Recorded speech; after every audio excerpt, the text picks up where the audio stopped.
author Brian K. Morris comes an epic tale of armor forged by a god, a hero forged by courage, and an ancient menace poised to re-emerge and threaten our world.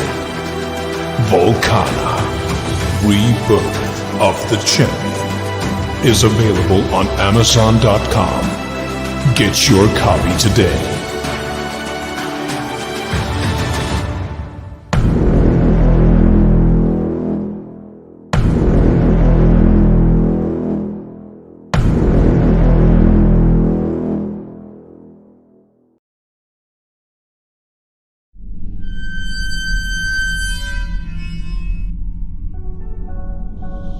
Southwest of Chicago, there is a small, secluded cemetery known as Bachelor's Grove, and it is one of the most haunted places in the United States. Author Brian K. Morris brings you a collection of writings that will help you navigate this ghostly graveyard, if you dare. The Haunting Scripts of Bachelor's Grove is available now on Amazon.com. Get your copy today.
Welcome to Clever Title Pending with your host, Brian K. Morris, independent publisher, freelance hybrid author, award-winning playwright, and former mortician's assistant. Don't send him title recommendations because Brian knows exactly what he's doing. So just sit down and look pretty as Brian K. Morris scrolls through your comments and plays with his mouse. Join him on Tuesday nights at 8 p.m. Eastern, 7 Central, for Evening Pandemonium and Moonlight Madness.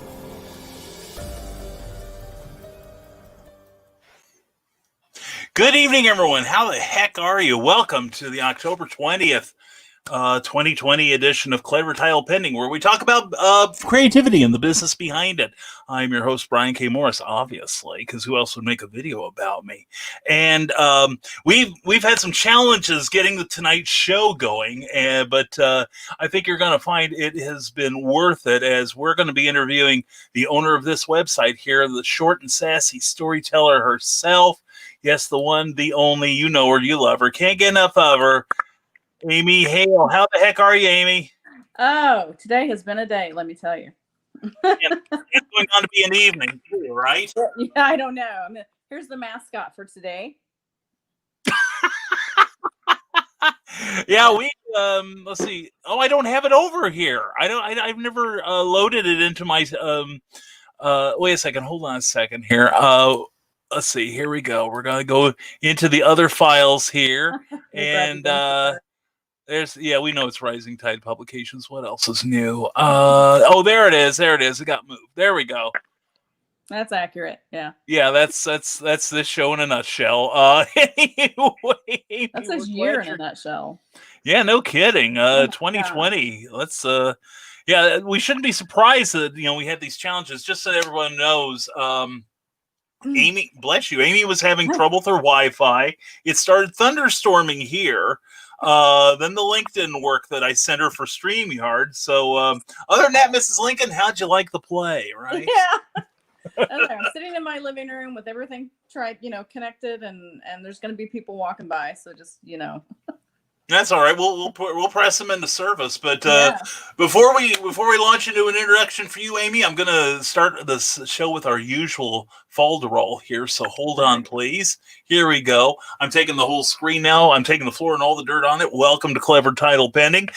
Whether you're watching us live or listening to us on iHeartRadio, Amazon Music, or Spotify, we welcome you. And anyway, thank you for your kind attention. If you're watching on Facebook, please like the page you're watching on, whether it's Rising Tide Publications or Indie Event. Also, if you're watching us on YouTube, if you like what you see here, and there's no reason why you shouldn't, please click that thumbs up button so that it'll improve our searchability on the interwebs. And also, please consider subscribing and ringing that bell so you'll be notified of any other appearances that we make here. Also, this show is powered by geekinsider.com and Rising Tide Publications. Also, we are brought to you tonight. This episode is brought to you by Plasma Fire Graphics, when the look of your book matters to you. Thank you to Jeffrey Hayes for sponsoring this episode here. And now we will get me off the screen here. And now back to the real star of this extravaganza, Amy Hale. And I am glad you're here, Amy. I really am. Thank you. I'm glad we were able to. I just had to go to my phone and give up on the Wi-Fi. It's decided to die. So. Yeah, I get that. So anyway, we welcome your questions. But first of all, Amy, I'm going to let you have the spotlight now. Please tell everyone who you are, how you can be contacted, and what the heck you do that's so very awesome and we're all in awe of. I don't know what you're talking about. Fake it. Yeah. So I'm author Amy Hale. I write paranormal, romance mostly, but I'm kind of venturing into different areas. I also have some suspense, some romantic comedy. I'm working on my first thriller. And you can find me at authoramyhale.com, on Facebook at author Amy Hale. I have a readers group that's Amy's Hale's Angels. And if you want to, even by email, it's amyhale@gmail or authoramyhale@gmail.com. Excellent. I can never remember my emails either. And we will be taking your questions, whether you're commenting from YouTube or from Facebook.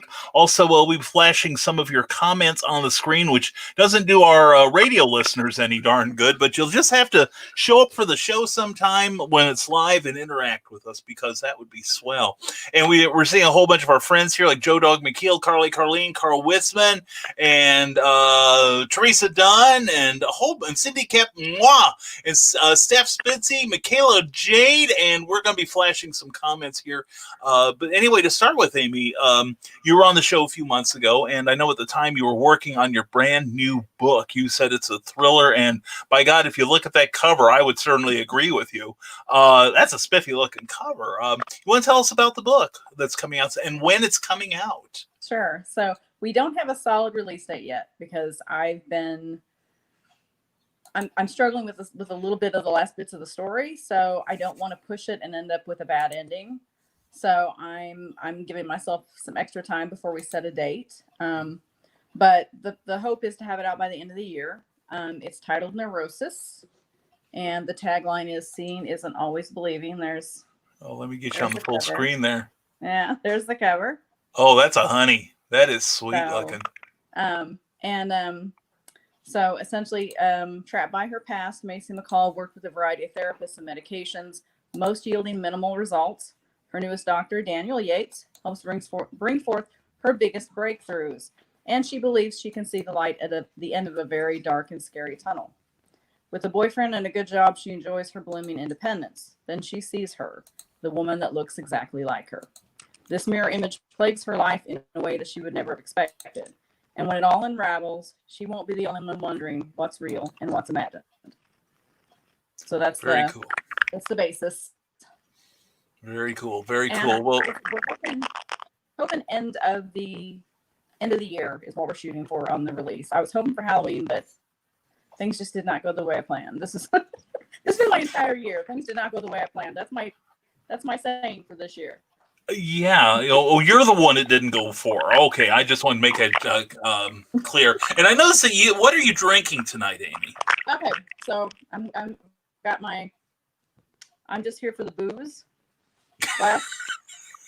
Yeah. Yeah. And it's Kraken,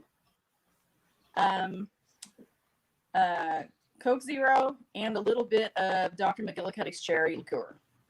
Ooh. So, sounds tasty. Well, I just made myself a regular Coke with some Kraken. I decided to mix it up a bit, so. You're an adventurous woman. That's what we appreciate about you. And Bobby Nash is here. Oh, let's see. First of all, Michaela Jade says, "Hey, hello. How are you?" Hey. And Bobby Nash, glad to see you here, brother. But Jeffrey Hayes does great work. He makes my covers look fantastic, and he does. He's also Bobby Nash will be appearing pretty soon on Clever Title Pending. He'll be making his triumphant return, and he's going to share the stage with Jim Beard. So we're going to have a two for that night. And Cindy Gap asks the hardest question of the night: how y'all are? So anyway, and Carl Witzman. Yeah, and Carl Witzman is having to chug Kraken because we were 30 seconds late, and he's out of Sprite and rum. And let's see here. And Brian Rodman, BrianRodman.com, Memoirs of an Angel. Good evening, Clever Morians. Hope everyone is doing well. And Steph Spitzy, glad you're here, hon. Feeling a bit better today. Have been on COVID quarantine since the 14th. I've been lucky, no horrible symptoms. How about yourself? Well, we've managed to miss. I can say I've missed the COVID. I've had two instances where I've been possibly exposed. And how are you dealing with the COVID right now, Amy? You know, it's permutations. We've been fortunate so far to not have anything hit us. We did have one. Well, actually, we had two also instances where we thought that someone might have gotten it, but the test was taken and everything was fine. So excellent. We'll just keep it that way. Yeah, definitely. We're trying to get to the end of the year without any incidents, and right now a vigorous discussion is going on in our waiting room here about the state of alcohol in the Witzman household, and why is the Sprite gone? Howdy, Bobby Nash, welcome to the show, and there we go, Daryl Shaw, friend of ours from the Salem Comic and Toy Expo. How you doing, Gerald? Good to see you. And I'm hearing some crunching. I'm hearing that too. Yeah, I don't think it's me because Okay, you would give me a minute to go get my headphones. Yeah, why don't you? Yeah, I'll vamp. Okay. All right, there we go. I will hog the whole screen. No, Amy doesn't have to go to the bathroom. I'm looking at her. She is not going to if she's going to the bathroom, we will go live. Anyway, and I guess that's okay, says Michaela Jade. And yes, my Fez voted, and so did I. We have early voting here in the Hoosier State, and I did go cast my vote because it is my patriotic duty. And we hope that everyone goes out and votes this year, because it's probably never been more important, no matter who you're voting for. So anyway, and just to let you know, next week on the show, I could bring that up. We're going to have broadcaster Brian Wensloff of Reels and Heels. He'll be on. It'll be his birthday. It'll be so special. It really will. But we hope you'll give them questions. If any of you have any ambitions to become a broadcaster and do it better than I do, obviously, you will want to tune into that show. That'll be 1 week from tonight. And then a week and a half from now. Yes, do you realize we're only 11 shopping days from Halloween? And on Halloween Eve, on Hell Night, we are going to have the former mayor of Hell, Master Ron Fitzgerald, on the show. He will be bringing his dark, sticky magic to this proceedings, and also on the eve of his own live broadcast on Saturday the 31st, and it's going to be a lot of fun. And that did it. That did it, hon. Okay, we're gonna have a sound check now. We're gonna have a sound check. Sounds good. Sounds good. How's? That's better. Yeah, Yeah, that's a lot much better. better. Okay, then I'm getting the heck out of here, out of the solo thing. There we go. And now everyone's had their time to say hello to each other. Now they want to say hello to us. Amy, hey girls, sup? Hey. And Steph Spitzy, hi Brian, hi Amy, hi Steph, good to see Hello. you. And Matt Shore, very talented comic book creator, says greetings, Amy. And here we go. Hey, Now, Matt. Cindy, yeah, now Cindy is kept is ckoepp.com, sign for a free newsletter. She is asking the first question of the night, pondering the big questions like, if the plural of tooth is teeth, then why isn't the plural of booth beef? Amy, how often does that come up in your own work? More often than you think. Almost one, yeah. I often look at words and think, what the hell? Who thought this was the way this was supposed to work? Yeah, it's like that famous sound-alike thing where fish is spelled GHOTI because GH is like laugh, okay? The O is sometimes is sound like with a short I, and TI is sometimes spelled, like volition or election. So I watched an old Batman episode with that on there. Yeah, so why the hell not, right, people? Why not? Anyway, yeah. And Teresa Dunn says, hi, Amy. And Brian Rodman says, such a talented Fez and so responsible. Yes, we went out and voted today. There you go. Yeah, so I'm proud of that. And with all the ups that have gone on today and this year, so a typical day, says Michaela Jade. Lately, yeah. Yeah, and since Amy lives in Illinois and I'm from there, Cindy has the most pertinent advice: vote early, often, and frequently. So anyway, every chance I get. That's right, by God. I even had my grandma and my mother voting, and they've been dead for years. Carlene says, yay, it's Amy and Brian. And Cindy Kemp wants to know what's new. And Ted Davies is here. Glad to see you, sir. And also, you'll see scrolling across the bottom of your screen, folks, author Amy Hale, how you can find her on Amazon, pick up her incredible library of books. Also author Amy Hale and Amy Hale's Angels at Facebook. Remember, support indie creators. It has never been more important. Now, here we go. Now, Cindy Kemp is going to launch her interrogation, and we love you for it, Cindy. We really do. She has some great questions. What makes paranormal fantasy different from the rest of fantasy? That's I know a good question. I don't write fantasy, so I'm not really sure. I'm assuming. Wow, I don't really know. That's a good question. I don't know what the difference. I mean, obviously, like I write about dragon shifters, and dragons are a big thing in fantasy. There's that. I wonder if it's more. Well, no, I really don't know. Well, I'm not sure. Well, since it's kind of a hybrid, I'm going to guide you out of this. What was that? I will get you. My coaster fell off. Oh, okay. I thought, oh my God, what the hell's going on now? My arm fell off. I was gonna say, no, you mentioned paranormal fantasy, and apparently your house is haunted. So but wouldn't be the first. Yeah, really. But no, it's like I would say that paranormal fantasy would have strong elements of the supernatural and the inexplicable in it, whereas, say, regular fantasy is kind of like considered sword and sorcery, like the Robert E. Howard Conan. Maybe a little more historical with some fantastic stuff thrown in with it, maybe. Yeah. That makes sense. That makes sense, yeah. Yeah. Now, Cindy Cap, we did mention Amy's book coming up, but let's take that a little further. Amy, do you have any ideas what you're working on after your brand new book comes out? I have some kind of secret projects I'm working on that I can't talk about right now.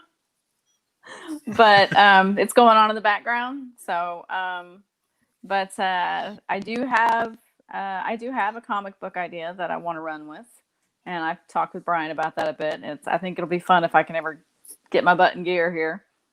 And let's see. And then I do have ideas for a couple of series. There's some new series that are in the paranormal, dark. I don't know if there's like going to be a lot of romance. I'm really kind of getting into the more paranormal, thriller, horror kind of stuff right now. It's kind of really drawn my attention. So we'll have to see where it takes me. I have to just kind of see what grabs my attention and won't let go. Yeah, there we go. And that's the nice thing about being an independent author is that we don't have to write things based on what somebody assigns us. We can write whatever we want. I've been taking a number of calls lately about why should I self-publish, and if that alone isn't enough to make you want to do it, aside from a higher profit per unit, if you want to get technical about it. So, Yeah, so. And Terry McIver says, hey, Brian, currently fighting with my headphones here in Ireland. You're international, Amy Hale. I think they're winning at the minute. Well, the thing is, I believe Amy is also on, on the Great Britain version of Amazon too. So our friends across the ocean, if you want to sample, honestly, some really fantastic writing, because I'm not just a friend of Amy Hale, I'm a fan too. I love her work. Seriously, it's what mine wants to be when it. Oh, you're welcome. I mean, it's what my work wants to be when it grows up. But anyway, please check out the work of Amy Hale, no matter where you're watching this. And Michaela Jade got a look at that cover and says that cover is so cool. You want to tell us a little about that cover, like who made it for you and all? This was made by Regina Wamba of now I'm going to forget what her company name is. Just slipping my mind, but Regina Wamba did this one, and this was actually one of her pre-mades that she threw together, and we talked about and we customized it a little bit. So if this is just a pre-made, imagine what having her do custom work for you would be like. She's just fantastic, and she did all the Havenwood Falls covers as well. Fantastic. No, I remember when you first showed me that cover, I'm like, and for a pre-made, what you told me about your book is like, holy cats, that's just like perfect. Yeah. Oh, indeed. Yeah. And Michaela likes that. She does. And Steph Smithy says, I'm so excited about this book. That cover is awesome. And Paula Love, glad to see you, Paula. Hey, Paula. Excited to read this one. And Lou Motion, good to see you, buddy. What's the difference between a paranormal fantasy and a pair of normal fantasies? Probably how kinky they get. I don't know. We wouldn't know anything about that here. Neither Amy nor I. So anyway, and Cindy Kemp says no plan survives first contact with reality. Boy, that is for sure. Definitely, yeah. And Heather Ellen, good to see you. Mwah, hello to you. Heather. Yeah, and that sounds really good, she says. Yay. Well, it is because it's coming from Amy. That's why, And here we go. Now I'm going to let you handle this next question from Paula Love. You better take a drink. This is gonna. It's coming from gonna Paula. be rough. Okay, yeah, exactly. The only one worse would be me. But anyway, I know the answer to this question. What's Kraken? Oh, Kraken, sweetheart. Have we not talked about Kraken? Kraken is spiced rum. And now I got a helper here, so you'll get to see her. Kraken is spiced rum, and it is my favorite. I mean, absolute. And Brian, the last time I saw him, what was it? Just a few weeks ago.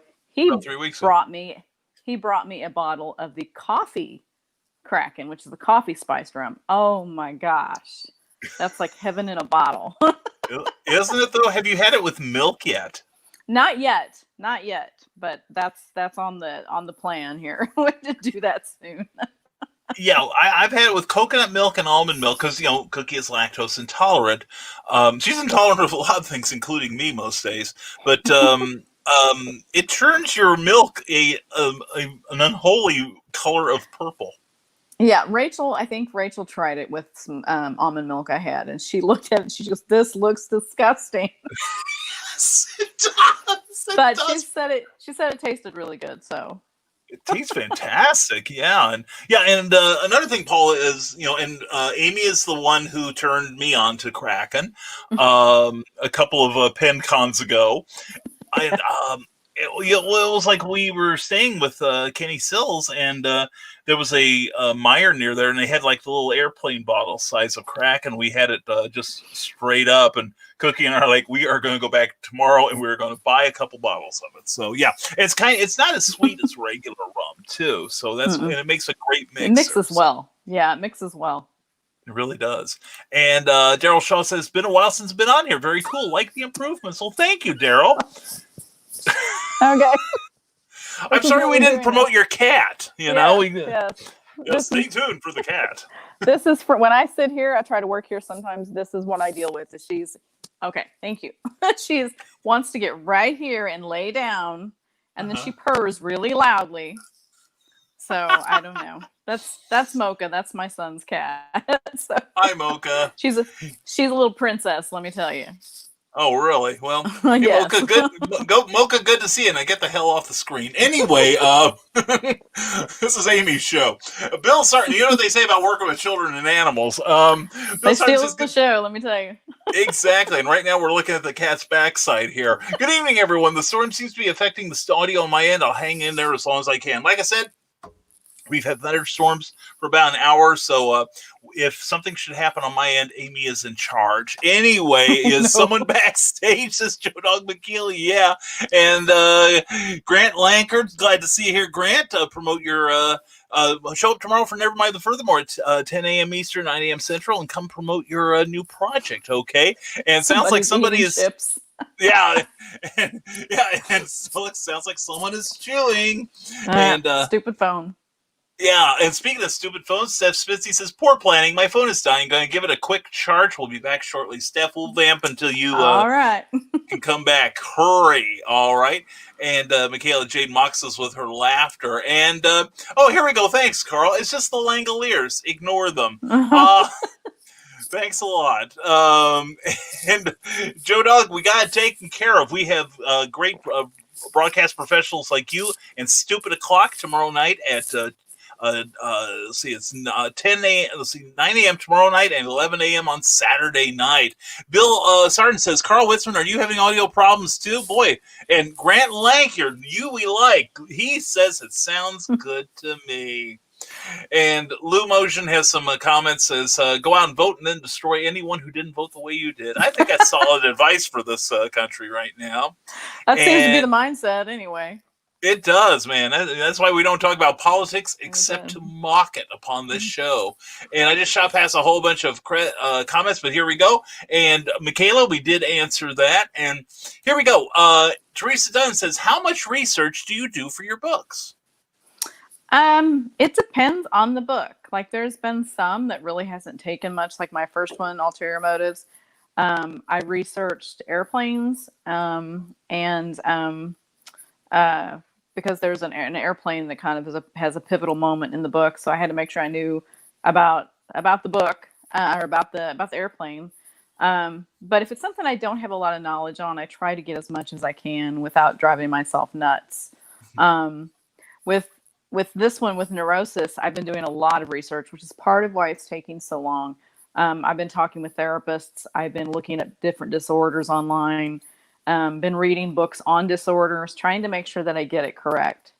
So this one is definitely taking longer than any of the others, just because there's a lot I want to make sure I get right. Even if I don't use most of it, I want to make sure I understand it before I put it out there. Mm-hmm. Well, how important is, something like mental illness is such a sensitive subject as it should be. How important is it, do you feel, for authors to get like certain mental disabilities, for lack of a better term, correct? I think it's really important. As someone who considers themselves an advocate for mental health, I've actually had to change the story a couple of times because I had some misconceptions about a couple of disorders. And the more I looked into them, the more I realized that this didn't fit my story at all. This was not what I originally had planned to do, and the story was not going to work. And the last thing I want to do in any story is demonize somebody with a disorder. So despite the fact that it's dark, it's psychological thriller, it's got its moments where things are really hairy and you don't know what's going on. I don't want to I don't want to cast any negativity necessarily on the disorder itself. I mean, people are people. They're good or they're bad. People make the decisions they make, and it's not always because of a disorder. Obviously, if we never used a disorder of any kind, I think in some of these stories, like, I don't know if any of you have seen Split. Yeah, that one's got some crazy associated identity disorder issues with it. But it also makes for good entertainment. So it's I think it's important to balance that story and entertainment, because obviously there's got to be some kind of conflict with the truth, and making sure you have all your facts right, because there are some people out there, believe it or not, that do not understand that fiction is fiction and nonfiction is nonfiction. They have a hard time separating. People thought for a long time that Sybil? Yeah. For a long time, they thought that was 100% factual and accurate, which if you go back, you find out it's not. Right. That it was highly, highly exaggerated for entertainment value. Mm-hmm. So I think it's really important in certain things like this to make sure that despite the story, you're finding a way to send a positive message in some way. So that's what I'm working on, which is, again, why it's going so slowly, because I want to make sure I get it right. That's great. That is fantastic. Author Michaela Jade asks, on a good day of writing, how many words do you type? Oh, what's a good day of writing? I haven't had one of those in a while. Send your mind back to 2019. Let's see. Yes. Before everything went to hell. Yeah, pretty much. Let's see. On a good day, I have gotten as many as 10,000 words in. Wow. That was a really good day. I mean, really good. Like, I sat down all day and wrote all day long. Mm-hmm. And those are 10,000 words that I didn't, type, delete, backtrack, type, delete, backtrack, which is a lot of that too. But my average is probably more like 5,000 to 6,000 words. It's probably my average day writing when my head's really in it. Mm-hmm. Mm-hmm. Now, what everyone might or might not know about you is you are a full-time writer, not just a part-time or a hobbyist. This is your A plan. Yeah. Very Hopefully it can stay that way. I don't know. The way this year's going, I may be going back to a day job. Who knows? I hear you. I'm already practicing in 3 different languages if they want fries with it. Yep. Carl Winston says, so Amy, was this a self-published effort or through a traditional publishing company for neurosis? So this is a self-publishing effort. Originally, I did have an agent that was interested in looking at it after I gave her the premise. But I felt like it wasn't the right time to go down that path. So the agent and I are in touch, and we'll see what happens with maybe some future works. But this one, I felt like I needed full control over. So I wasn't ready to just hand it over to anyone. Mm-hmm. Well, how important do you feel an agent is for many independent writers? I think it depends on what you want to do. This agent is somebody that I thought, why not give it a shot and see what happens? So at some point I may do that. But I don't know that it's terribly important until you get to a place where you're dealing with potentially foreign rights. If you're dealing with film rights, she liked the idea and was going to potentially shop it out to some of the bigger publishing houses. They also have their own publishing house. So it might have been something that they would have done in-house, but it's a big literary agency in Kentucky. And so, it was something that I was excited to consider, but I just didn't feel like it was the right time. So, like I said, I don't know that it's something everybody needs by any means, but it's something that I just wanted to, potentially keep in my pocket in case I want to give it a shot. Makes a lot of sense. Jeffrey Hayes of Plasma Fire Graphics, when the look of your book matters to you. Thank you again for sponsoring the show. And good evening, Brian and Amy. I officially cede all my question time to Cindy because her questions are better than mine. Yes, of course, here on the Broadcast Empire here, of course, Robert's Rules of Orders are the frame of the day. Michaela J says, "Do you ever keep deleted scenes from your editing?" I do. Usually I kind of copy. I'll take them out and I'll put them in a different Word doc or whatever and just save them in case I decide to revisit them later or maybe incorporate them in some other way. But I don't have too many of those because I tend to be very hard on myself while I write, and I tend to kind of self-edit. So I'll start something and be like, okay, this sucks, and I'll just delete it all. So I don't always get very far enough to have a deleted scene per se. Yeah, I've got a few that I got stuck back that I think, they might be fun to add, to a newsletter or something, but I really am so picky about what or during while I'm writing, I'm really picky about whether or not that's going to really fit. Again, it's probably why I'm such a slow writer sometimes. Because I'm always just looking at going, wait a minute, I don't want to waste an hour writing this. If this is just going to suck and I'm going to delete it later. So I just end up spending a lot of time doing that and just staring at the screen like a moron because I have no idea what I'm doing. But I do keep what I do delete. I do tend to keep in case I find a use for it later, or I think it just might be fun to revisit in a newsletter or whatever later. So I have a few. Well, speaking of newsletter, how can people sign up for yours? You have a good newsletter too. It just doesn't come out enough for my taste. Yeah, I'm so bad about it. It's authoramyhale.com/newsletter.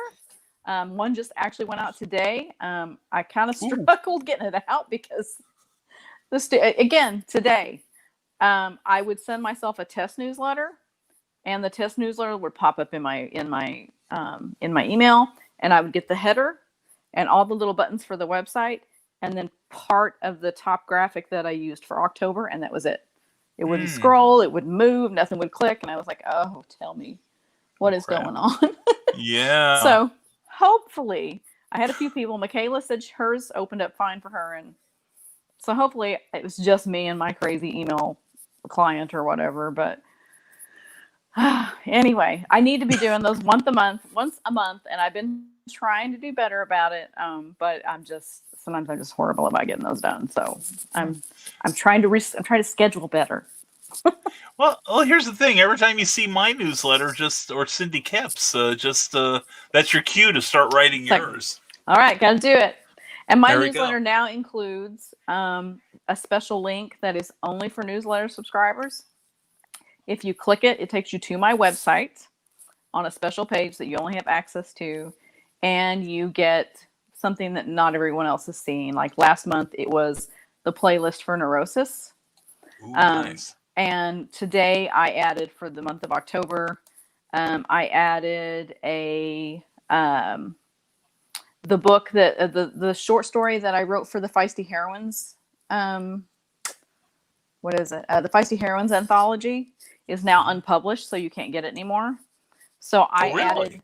So because it was just a temporary thing for charity. So I put that story up on the website today. So those that maybe didn't get it, or whatever, it's there now for the people that are on the newsletter. They can now read that short story in its entirety for free on the website for the month, and then I'll change it to something else. Very cool, very cool. And on your screen right now, you see Amy and I are sharing the screen with the front page of her website, authoramyhale.com. We urge you to please check it out and sign up for Amy's newsletter, because it's always a treat. I always enjoy reading your newsletter too. So thank you. Yeah, seriously, I do. So anyway, let's get back to the full screen so we can see your cat there. And Cindy Kemp would like to know, do you write books only, or do you also write short fiction or serials? At this point, it has been books. It's only been books, but I've been experimenting with the idea in my head with maybe some serials, because I do have a bunch of like flash fiction stories I wrote years ago that I would like to revisit and see about incorporating them into some kind of maybe serial or anthology, because they're not very long, but they're full of all kinds of I don't know, intrigue and snark, and they're just, they're my normal thing. So I'd like to use them at some point. So I've considered maybe doing some kind of serial, but again, something I need to really look into before I jump head first. Well, now you know if you've got those, you can seed your Patreon page with that. There you go. I need to do one of those too. I haven't done one of those. Yeah, I've got a Patreon page, Brian K. Morris. Patreon.com, Brian K. Morris, all one word, all lowercase. Not that I'm promoting it on Amy's dime here, but no. Anyway. My dime, like I'm paying for this? You'll pay, darling. Trust me, you'll Eventually. pay your career. Yeah, your Eventually. Your career and your reputation, if nothing else. Now Lou Motion is wondering about a paranormal series, but now he wonders, how about a mononormal series? Lou is on a roll. He really is. He really is. He is. And now this is gonna be like This Is Your Life. Amy, do you know this name? Rick Bradley. Oh my gosh. Who is that? I know he's that name. He's a superstar. He really is. Yeah. He deigns to speak to me sometimes. So anyway, he says, "Good evening, Hey, everyone. Rick. Hi, Amy. Hi, Rick. Good to see you, brother." Now I'm proud of Rick. Mm-hmm. Me too. I'm really proud of Absolutely. him because what was it? Slightly over a year ago, I think he came to a show, BirdCon in Harrisburg, Illinois, with the intention of meeting the big name authors, but he found, and he met you and Kathy Jackson and me. I was say he just found us instead. Really, yeah, we're all that showed up, but no, Kathy Jackson's a superstar. Buy her new book. But anyway, so is Amy. I was just tagging along in their shadow. But anyway, but no, in the last year, he's gotten 2 short stories and 1 novel published. So, folks, if you don't think you can do this, Amy and I are here to tell you it can be done. Yep. So anyway, absolutely. Yeah, and Heather Ellen says the really good is her drink. Well, I'll vouch for that. Anyway, and Cindy Kep says, do you cameo in your stories? Now, that's an awesome question. Like, do I write myself into the stories? That's what I'm thinking, yeah. I haven't. It's an idea. I've only done it once. I don't know. I don't know. There's a part of me that's like, that might be fun to just throw these little cameos in and see if people catch them. Then there's another part of me that thinks, oh my God, how full of myself do I have to be to write myself into a story? Well, I feel bad for having written myself into a story now that you said that. I which just, of course. That is epic, though. That is such a great story. It's basically real life, slightly fictionalized, is what that is. Yeah. So it makes sense that you're in there. That's true. Yeah, I wrote I modeled one character after myself, except he's thinner. Yeah, so that, I'm just thinking the way my mind works. I'm thinking, what would I do with myself in a story? I would probably just end up killing myself off. I would be like, oh my God, she's so annoying. She's got to die, and then write her off.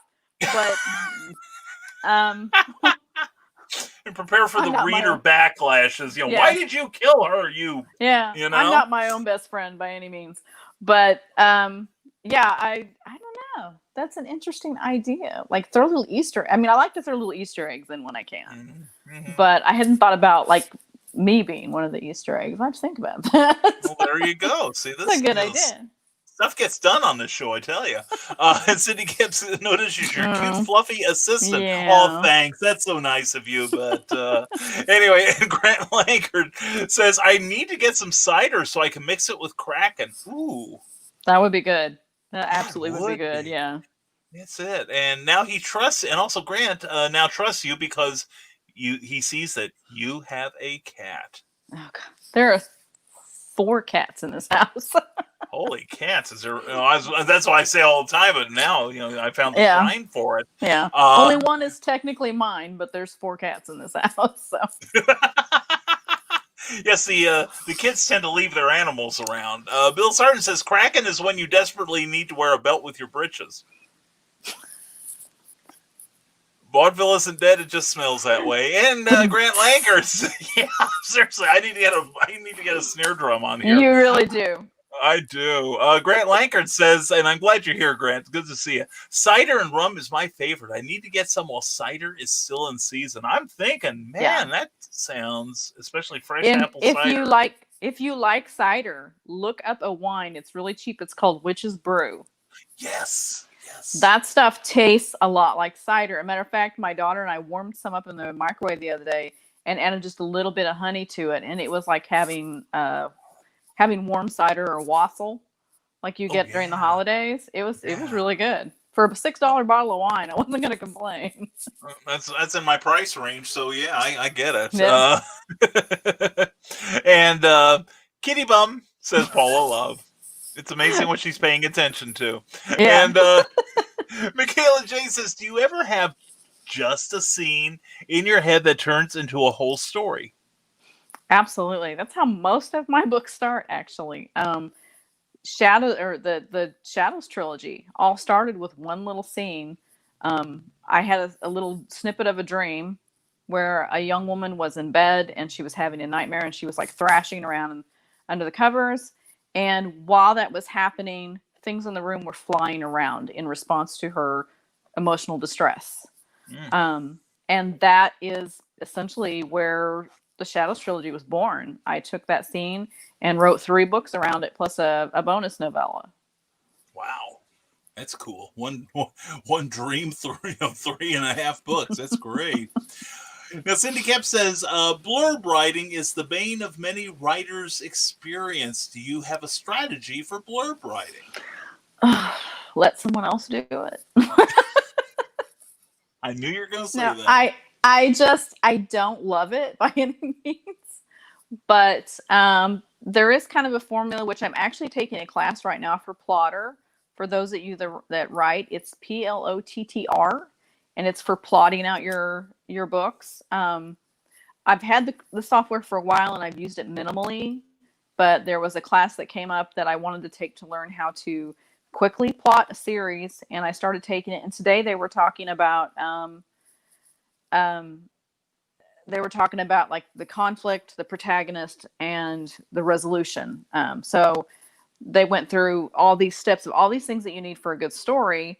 And then they had you do what they call the Pixar method, which is once upon a time, so-and-so, like once upon a time, a young woman named Jane existed. Every day whatever she did, and then this happened, and then this happened, which is like the major inciting, incident, until this happened in the resolution.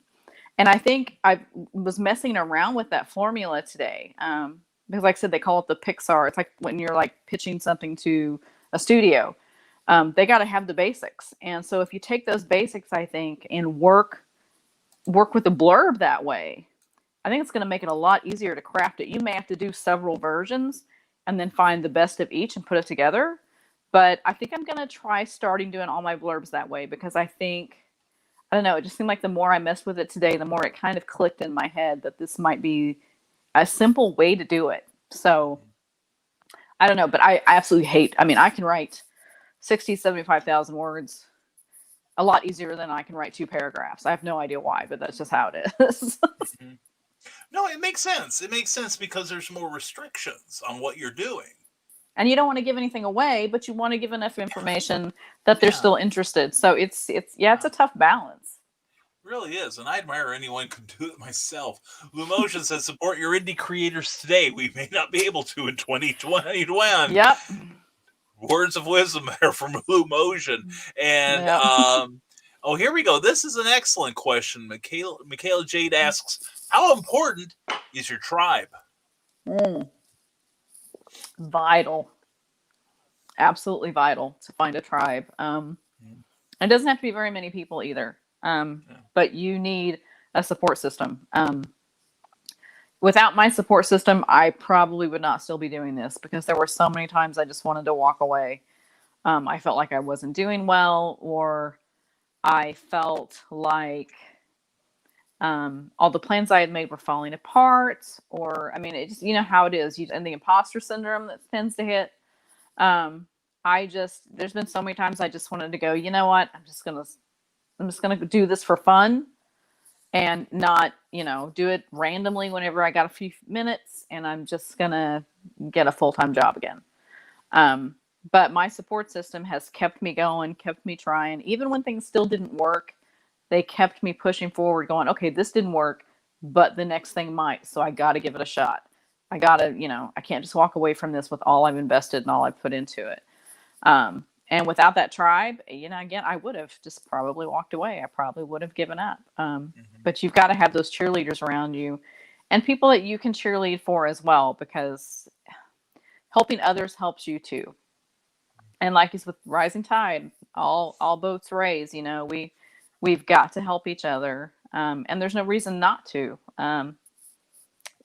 I don't see other authors as my competition. I see them as like my coworkers. We all do the same thing. We all work to entertain, and we're all just trying to survive here. So why not? Amen. Great answer. Rick Bradley asked what the next project is you're working on. We answered that earlier in the broadcast. Check your feeds for Neurosis later on this year from Amy Hale. It's going to be worth waiting for. Cindy Camp would like to know, what's the weirdest thing you ever had to research? Oh, let's see. That you can confess weirdest thing. Yeah. Some things you don't talk about. Let's see. I think probably it's probably for the current book for Neurosis, because there's a lot of mental disorders, and there are a lot of ways people react to the disorders different. People have different symptoms. There's different treatments.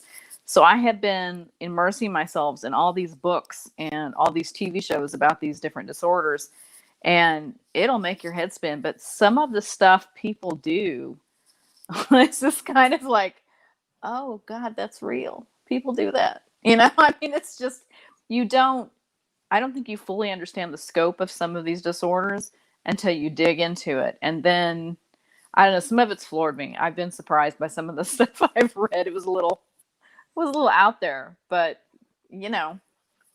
sometimes truth is stranger than fiction. So yeah, very, very true.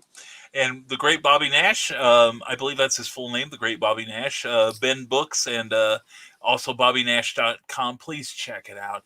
He wants to know, are you a plotter or a pantser? I'm a plantser. There you go. Good answer. I used to mostly pants until the last probably a couple of years.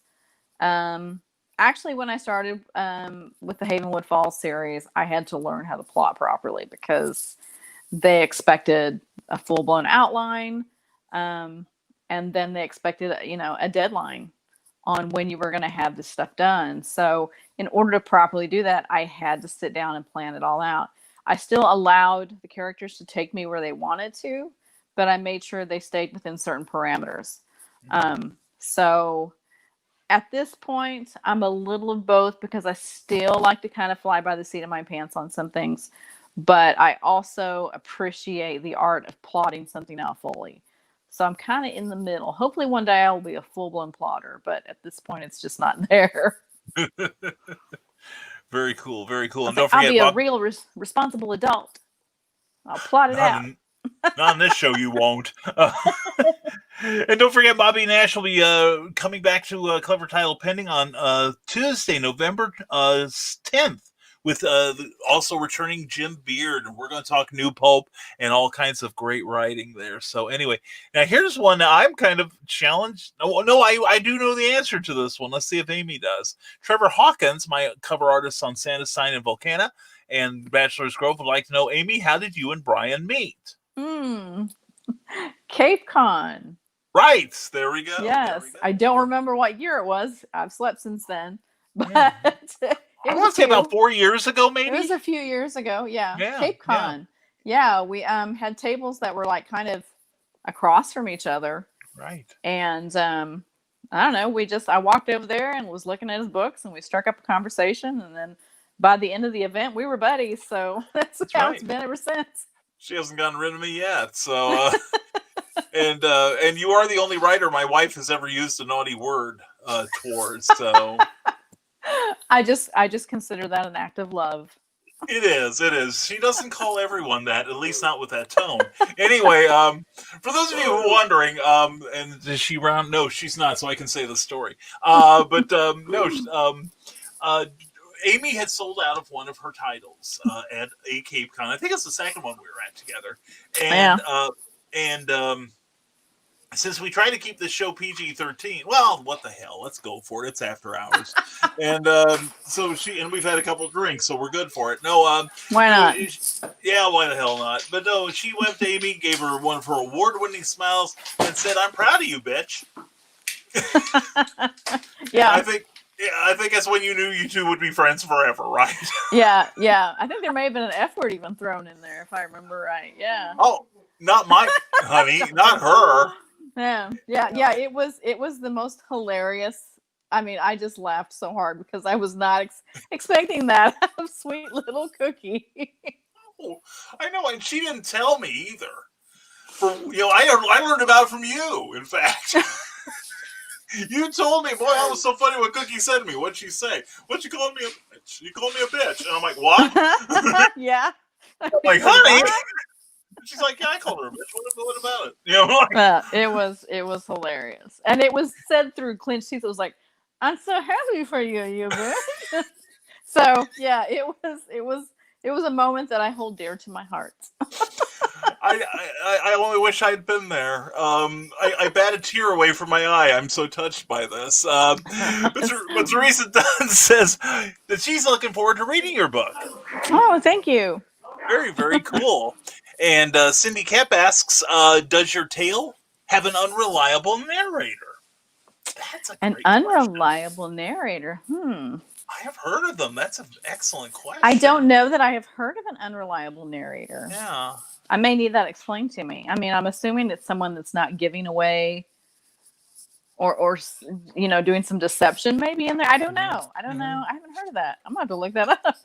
Yeah, that's a great question. Great question. It is. It's a great question. Yeah, she does great questions. She saves me a lot of work on here. And Teresa Dunn says, I'm very happy you wrote this book, Amy. Thank you. Oh, you're welcome. Oh, yeah. And Paula Love asks, do you have any favorite spooky podcasts? Oh, spooky podcasts. I don't listen to a lot of podcasts. I have one that is The Office Ladies, which is humor. It's about the TV show The Office. There was a couple of true crime ones that I listened to, but I can't even remember the name of them. It's been so long ago. But yeah, I can't think of any. I really need to find some because this is the perfect time of year for it. That's true. But I certainly do love the spooky reads, and I've recently gotten into American Horror Story, which, wow. You want to talk about messed up and out there? There's a show for you that's messed up and out there. But I just can't, I watch it and then I'm like, oh, that was awful. What's next? Go to the next season. Yeah. So, I'm totally hooked. But yeah, podcasts. So I really need to find some. Now, I think Matt Shore has a podcast, if I remember correctly. Yeah. I know John B. Pica does. Okay. Does he? And he's got some spooky readings too. JohnPica.com. Yeah. So I would say definitely look up those two. Does Ron Fitzgerald do a podcast, or does he have one? He's been on some, but I don't think he has one per se. He does have a YouTube channel that y'all should check out, though. He needs definitely more subscribers. Yeah. Especially on Halloween. Oh, yeah. And I'm looking forward to his broadcast on Halloween. He'll be doing it live on Facebook and on YouTube. So I saw where you will be there, and he's also got Ari Lehman going to be there. So that's awesome. That's going to be fantastic. I am driving up from Carbondale to be on that show. That's a long drive. That's a long drive, that's for sure. It is, but we're still having lunch. We're still having lunch after I get out of the appearance at Sounds like a plan. Yeah, right. I'm for it. And it'll be at Castle Perilous from 10 to 2 on Halloween Day. Please come see us. You'll be in my neck of the woods. Definitely. That's why we got to do it. We got to do it. And Cookie will be with me. So to hell with me. Yay! Just come and see Cookie. Yeah. So with about 2 hours of sleep. But anyway, well, that brings me to a question before we get back to the our audiences. You mentioned that you've gotten a yen to write paranormal stuff. And you mentioned that you just got into American Horror Story. Do you ever see genres that maybe other writers do, or on TV or in movies, and want to challenge yourself to see if you can fit your work into that genre? Do you ever do that? Mm-hmm. Absolutely. Last year, or I don't know if it was last year or 2 years ago, when the Haunting of Hill House was on Netflix. Oh, I'd never read the book, but I heard Shirley Jackson was an amazing writer. So I watched the series. I think I watched the series 3 different times. I loved it so much. And I kept thinking, man, I would love to write something like that. And it made me really itch to write something with hauntings and that kind of thing. So I've definitely got some ideas that I want to play with and see how I can do in that genre. Because I've never done horror before. I mean, outside of my one little time I tried to write a story in high school, and I've always been such a big fan of Stephen King and others. It kind of seems silly that I haven't tried it up until now, really. But it's just something I've always enjoyed. So, yeah, I've definitely, and I'm kind of that way too when I it's a complete opposite flip. But when I watch rom-coms, I'm the same way. I'm like, oh, that was awesome. I need to write another rom-com. It'll just inspire me to come up with some kind of storyline that's just completely off the wall. But yeah, so Hill House, and then now they have, what is it, The Haunting of Bly Manor that came out. And that's based off of, I don't remember whose book that one's based off of. But I went ahead and bought the Shirley Jackson novel, The Haunting of Hill House, so that I could see how she wrote it. And like the opening paragraph blows my mind because she's describing the house. And by the time you get through the first few lines, you feel like you're in a living, breathing entity. Like the house itself is inhaling and exhaling. And it was just amazing, that kind of writing. I'd love to be able to write like that. So again, it challenged me to try to do better, even if not in horror, just in general, to try to write better and to pull my readers in more than what I've done in the past. Very cool. Very cool. Cindy Cap has a new question here. Will you nano? Yes, I am attempting to nano this year. I'm attempting to prepare before nano. In the past, it's always been like, oh yeah, it's November, it's nano. I should probably do that. But I've never gotten very far. So this year, I actually have already started plotting a series. And hopefully by the end of nano, I will have it all laid out. So we'll see what happens. Most excellent. Most excellent. Now, Michaela Jade would like to know, how do you come up with your characters and your plots? Oh, characters and plots. I don't know how to describe my process. Amy's inexplicable process. It's weird. It happens in so many odd ways. I can see someone that will remind me of something, and then before I know it, I've got this character in my head that's kind of based off of that. And then I'll think, okay, well, if this character was like that, what would their life be like? And I start kind of playing that through in my head. And sometimes that'll lead to an entire story. Sometimes it doesn't go anywhere, and I just put it on the back burner. Music will inspire a story. I've had TV shows give me inspiration, which I love, except for I'm always worried I'm going to inadvertently copy something. So I'm always like extra paranoid about that. But, and even life experiences, just things that happen, in your day to day, sometimes can trigger something in my thought process that is like, wow, what if? And a lot of my books are, start out as a what if this person did this, or what if this happened? And I start taking notes and trying to figure out Like I said, sometimes it's completely wasted time. Sometimes it ends up being a good thing. It's very random, so I don't have a great answer for you there. I But think it was. my Wi-Fi just came back on. Yay! now it's gonna Hurrah! now it's gonna cooperate. Okay, cool. I was wondering what it was. I thought I saw some freezing up there. So, which of course our iHeartRadio people are going, "What are you talking about?" But anyway, but no, we're glad you're in full form here. Now, Brian Rodman of BrianRodman.com would like to know, what is your writing process like? Do you have notes all over the walls with a string connecting them, or do you just go with the flow and let the characters tell the story? It's a little bit of both. That's a really good question. I have a whiteboard and a corkboard in my office. And on the whiteboard, I will write down deadlines, just kind of random ideas.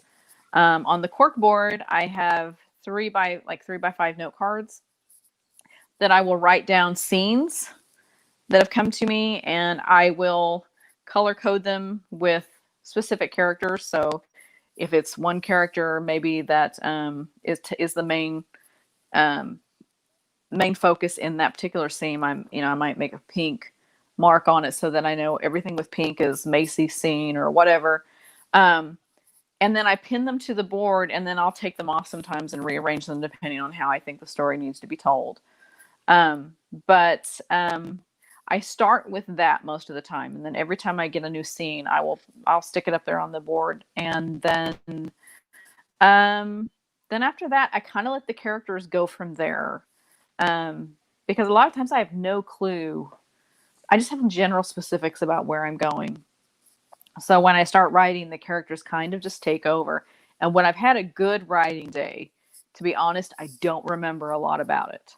It's like it completely takes over. It's like watching a movie in my head, and it just all happens and flows. Then there's the other days where trying to get my muses to talk to me is like pulling teeth. It just doesn't happen. So yeah, I don't do the string connecting thing because I would probably just confuse myself trying to do that. I look at how other people do that and I'm like, that's cool. There's no way I can keep track of that. But I definitely try to keep some kind of organization, and the plotter software helps with that as well, because it allows me to do some timelines. And then, of course, Scrivener has their built-in corkboard as well. But I like using the actual corkboard in my office where I can physically look up from my computer and see what I've got up there. So you're analog more than digital. I approve. Yeah. So my Michaela Jade asks, since you're a full-time writer, do you try to stick to a writing schedule? Try is the word there. It's really difficult when you have a busy household. There's different schedules here. We have different, I got one kid that gets up and goes to work at like 4:30 in the morning. Another one that has to be at work at 9. Depending on what their schedules are, they're coming home, they're leaving. We got to run errands. There's a vet appointment, doctor appointment, whatever. There's something always getting in my way, to be honest. So I'm having to kind of reschedule. I just recently went through my schedule and just redid the entire thing and said, okay, so here's what's happening from here, this point to this point. This is all that's happening. This point to this point, this is all my writing time. We want to run errands. Okay, we do those on Fridays. I'm having to just really be specific because it is so easy for life to just take over. And then I look up at the end of the day and I've lost my time. Yeah. Do you get a lot of people like calling you in the middle of the day because they know you don't have a real job? Yes, a little bit of that, and a little bit of oh hey, by the way, can we do this at this time, or can I take you? I don't know. It's just it's difficult because there's so many things that pop up that you don't expect. And I've gotten to where I just put the phone on silent, with the exception of I've got the do not disturb feature where there's only certain people that can get through. So if it's an emergency, I'll get it. Otherwise, I hit ignore a lot on my phone during the day. So I apologize if you've called me and I've ignored you. It was probably because I was busy. Well, that explains everything. Anyway, Bill Zarn says, but she never takes me off that. That's a problem. Anyway, how important is it to you, Amy? Would it be to widen your scope beyond the limitations of self-publishing, and why? I say I have no problem with traditional publishing at all. And I have been published by small publishers, so that's another step I've taken. And like I said, talking about the agent, that's something that I'm keeping my options open. And hopefully that when I feel like the time is right, that opportunity will be there. Um, because you just never know. I hate to box myself in. That's why I don't box myself into a genre necessarily, is because sometimes things just don't interest me like they once did, or I feel like I have a better story here or a better story there, and maybe that's not what I normally write, like with this thriller that's coming up. I don't feel like keeping myself limited to just one way of publishing is a smart move. Obviously, there are a lot of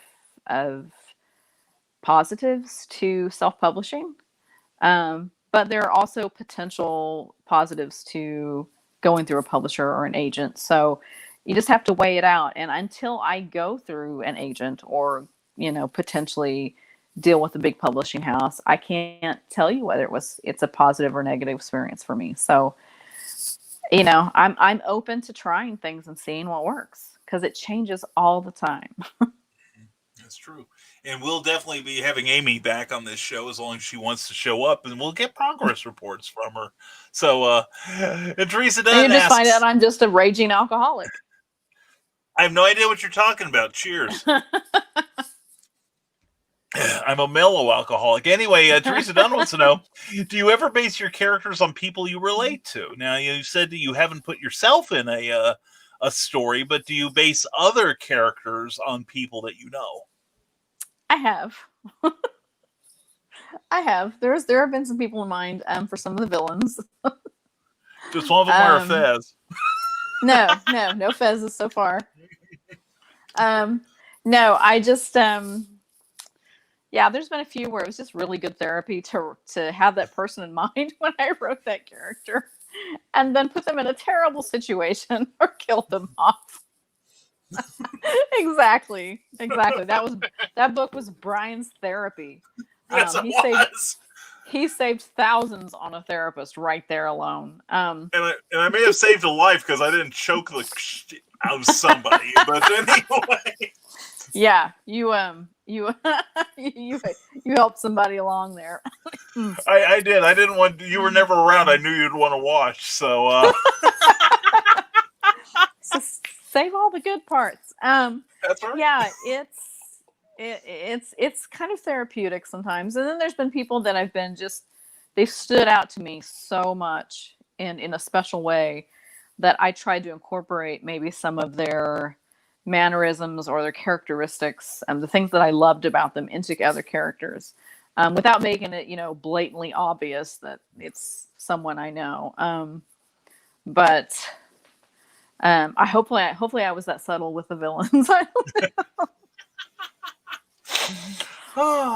Yeah. I guess if I start getting hate mail from people and be like, I know that's about me, I'll just be like, if the shoe fits. Yeah, really. Yeah, I'm sorry you saw your accurate portrayal of yourself, you idiot. Michaela Jade would like to know, Amy, what's your definition of success? Oh, it changes because I keep raising the bar for myself. In the beginning, it was just getting published. I just wanted to hold the book in my hand. That was my first definition. Then after that, it was trying to secure some kind of reader base, people that actually enjoyed the work that I did. And so I've just slowly been raising the bar. I think at this point in my journey, my definition of success would be Probably. Oh, that's kind of tough because I'm in a weird spot right now where with COVID and everything, things are just weird financially for us. With my business anyway. So it kind of goes like, this. It's like a major roller coaster. So I think maybe just having that stable again would be a bar for me to reach right now. Just having that income and expense be a little more on a solid keel. Um, and that's probably a weird bar as far as success because doing this for the money is not an ideal way to do it by any means. But I am very happy with the readers that I have. I'm happy, and of course, obviously, I'd love to see my readership grow. But I think ultimately having a reader come talk to me about a character or a book and tell me how much they enjoyed it, or tell me how they associated with it, or how it got them through a rough time. I think ultimately that's success. No matter whether it's one reader or 1,000, I think that's the ultimate measure for me of success, is knowing that I have given someone an escape, even just for a short while. Very cool. Very cool. Cindy Cap wants to know, do you have any non-writing hobbies? I do. I used to be a professional photographer, so I like to still do photography in my spare time. I'm really into music as well. And then my husband and I love riding our motorcycle. So that's something that if the weather will allow it, we're probably on the motorcycle somewhere. Um, and my other, it's kind of weird for those who may not know. Mystery Science Theater 3000 is one of my absolute favorite shows. And so my kids and I love to pick a night, sit down, and we don't do it so much anymore now that they're grown. But before, watch a movie, watch one of those, watch a Mystery Science Theater 3000, or now they have riff tracks where you can stream a movie, and they're doing newer stuff, or you can buy just the riff tracks of it and play it along with a movie you have at home. And it makes my day. It's some of the funniest stuff. So yeah, those are kind of my main things that I look forward to doing, hanging out with my family and watching the silly stuff, or getting away on the motorcycle, taking photos, listening to music. That's pretty much me in a nutshell. That's great. Well, Terry McIver asks, what has directed your creativity into writing a comic book? What made you want to write a comic story? It comes from my dad. My dad when we were kids, my dad used to tell us stories, and he had a superhero that was him, essentially. He was the superhero. And he would tell us about how before he had kids, he was the superhero, and he did all these things, and he would tell us all these stories about his adventures as the superhero. And of course, as little ones, we bought it hook, line, and sinker, and which was great until you get into school and it's show and tell, and you tell people that your dad was a superhero, and you get in trouble for lying when you didn't think you were lying. So yeah, that's caused a few hiccups with my siblings and I. But yeah, my dad told us these great stories. And a few years ago, we were sitting around talking, and he was talking about his idea for another part. His character's old and is tired, and he owns a retired bar, and we got to talking about that as well. And I said, Dad, I really need to write all this down. And so we've been talking, and I've been trying to get information from him from what he can remember from the stories when we were kids, because I don't remember all of them. And I decided that this would make a really fun comic book series. So that's kind of what shoved me in that direction. Most excellent. Most excellent. And Rick Bradley says, hey, I love you three, and I'm so bloomin' thankful for you. Thank you, we love you too, Rick. Right back at you, brother. Seriously, we're so proud of you. All three of us are. Michaela Jade asks, has any of your stories affected you on an emotional level? And if so, which one? Oh, wow. That's a great question. Thank you, It Cindy. really is a really good question. I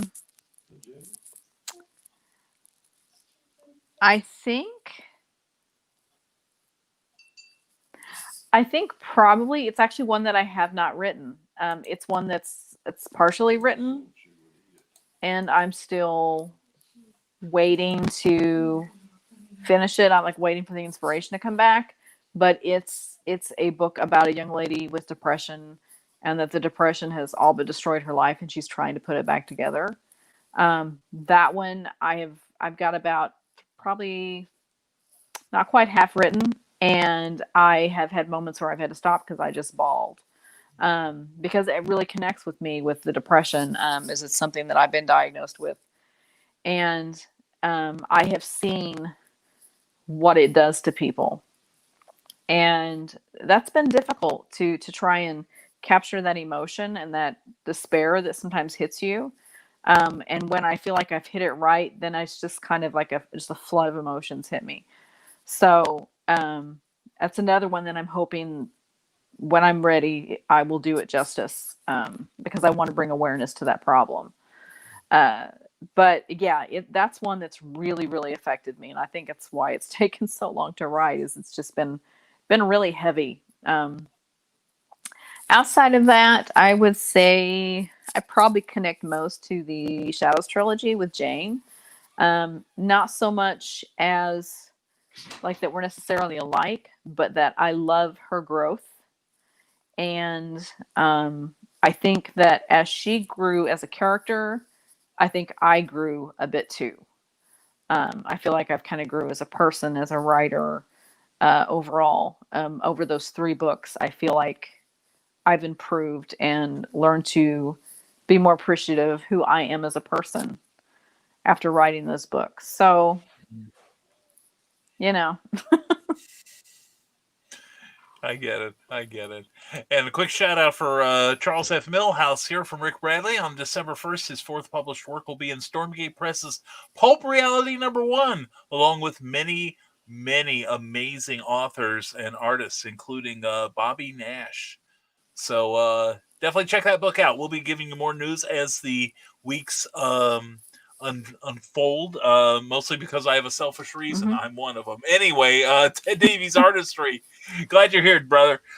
Amy, hello. How has the journey as a writer changed in 2020? Worse, better, pivot? That's a Pivots. good question. That's a great question, Yeah. Ted. I have to say that I don't think I was prepared for the storm that was 2020. Not as well as Brian. So things have been worse for me on that front. But I learned a lot from it. So I can't say there's a positive. I have learned a lot about being prepared in all aspects of marketing. I've learned about preparing myself for the unthinkable, because goodness, it's just, there's so many things that happen that I would have never thought would have been an issue, you know? If you'd have told me 2 years ago we'd all be wearing masks and not visiting relatives and all that, I would have thought you were nuts. I would have thought you were writing a dystopian novel. So yeah, it's definitely had made me have to rethink my strategies for business. So yeah, I've had to step it up a bit and not be quite so lazy about it. Yeah, yeah, and it's not like somebody's writing a dystopian novel, but we're all co-plotting it together. Yeah. Author Michaela Jade would like to know, who's your favorite author? Oh, it's hard to choose because there's so many amazing people out there. Well, you'll just take me out of the equation, then you'll be fine. Okay, so Brian aside. Yeah. If Brian's not in the picture at all. Yeah. Okay. Let's see. I would have to say probably Julia Quinn is still on the top of my list of my favorite authors. And I was fortunate enough to meet her a few years ago and have her sign some of my very old, very worn out books. And she is a historical romance author. But her books really spurred my love for reading as an adult.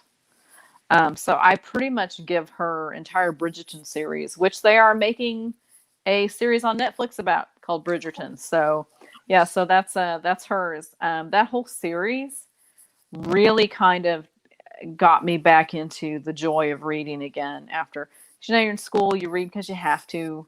You have a few things you like, you kind of go back and forth. And then you get busy. And then for me, I was so busy, there wasn't a lot of reading time. And then I started taking time to read and found out, I'm just going to make time to read because this is this is very enjoyable. I'd rather read than watch TV a lot of times. So yeah, I started getting back into reading and found her stuff, and I was hooked. And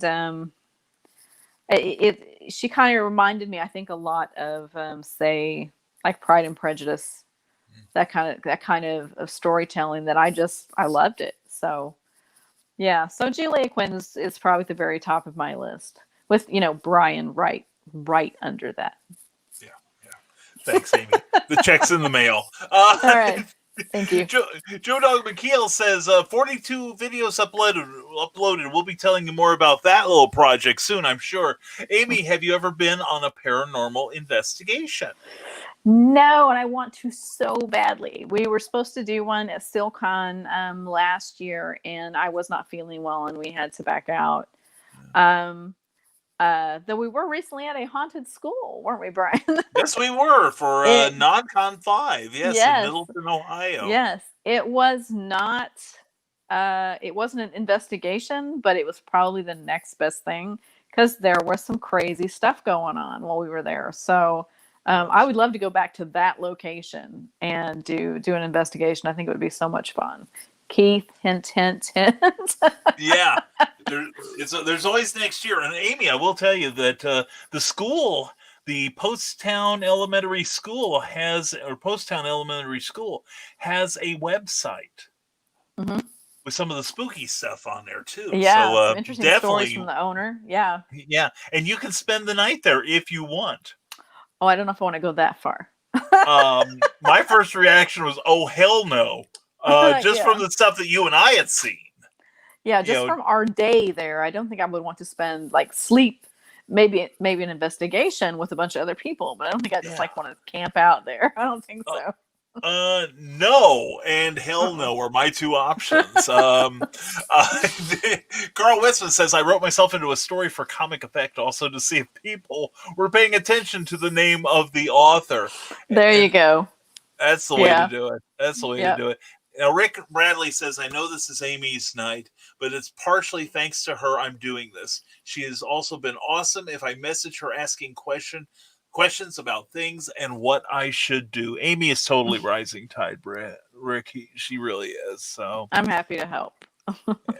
That's so very cool. And Michaela Jade taking your advice says that sounds like a great way to do blurbs. Very cool. Well, we're here to help. That's why this show exists. And now here we go. Cindy Kapp has some questions for you. What's the biggest gaffe you've seen other writers do? I can leave the room if you want me to. No. I promise it wasn't you. Cool. What? No. I think. Wow, that's really tough. There has been a lot of times when I have started a story and had to stop because I just couldn't. I couldn't go any longer. I mean, if I can't get sucked into the first chapter, I usually don't go any farther anyway.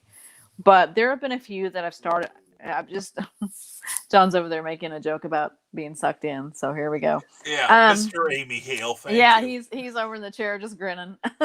Love you, John. Yeah, he says, "Love you, John."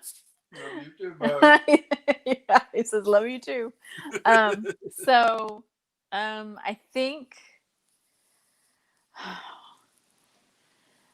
think my biggest thing that I found that really pulls me out, and it may just be because I'm kind of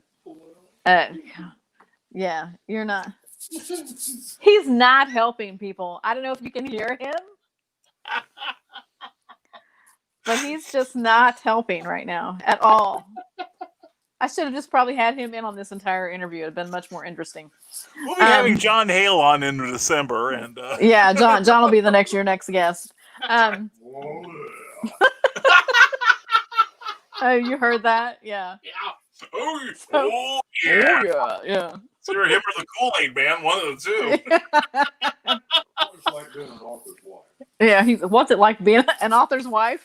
He said, yeah, he could do what it's like being an author's wife. There we go. There we go. Or the author's bitch. How's that? Yeah, the author's bitch.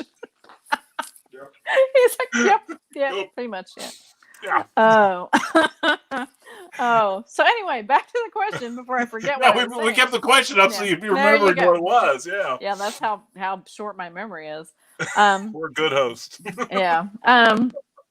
So I think misuse of words is probably the one thing that just I'm immersed, and then they use some word that just I'm like, wait a minute, that's not what that means, and it will completely just destroy the illusion for me at that point. And that may be more of a personal thing, but it ruins it for me. And I've probably done it myself. I'm sure there's been stuff that I've been like, oh wow, I used the wrong word for that.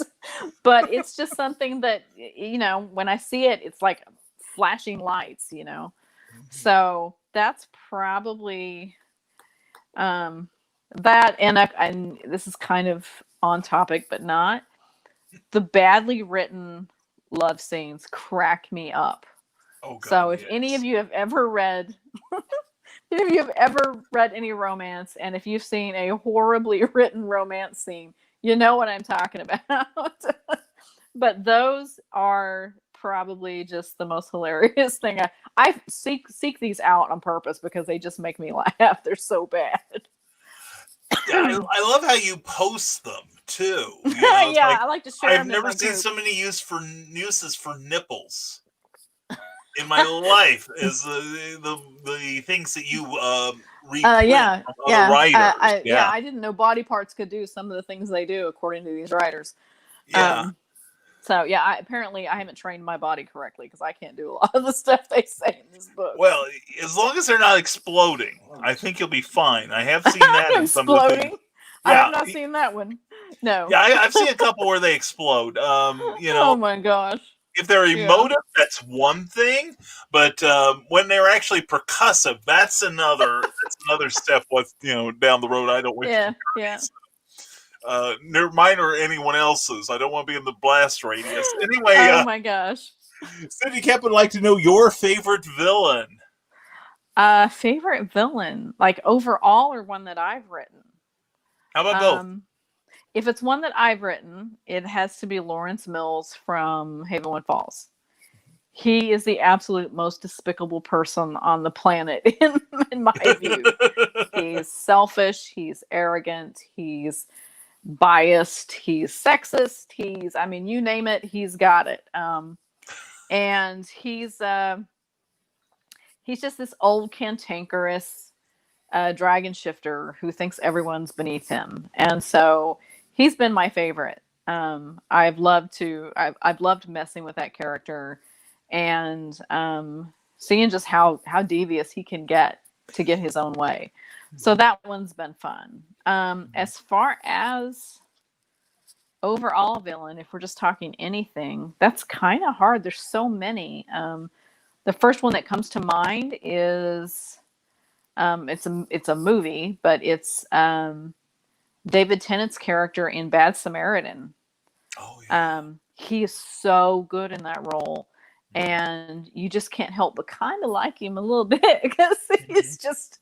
But at the same time, you're like, oh, this guy, whatever he gets, he's got it coming. He deserves every bit of it.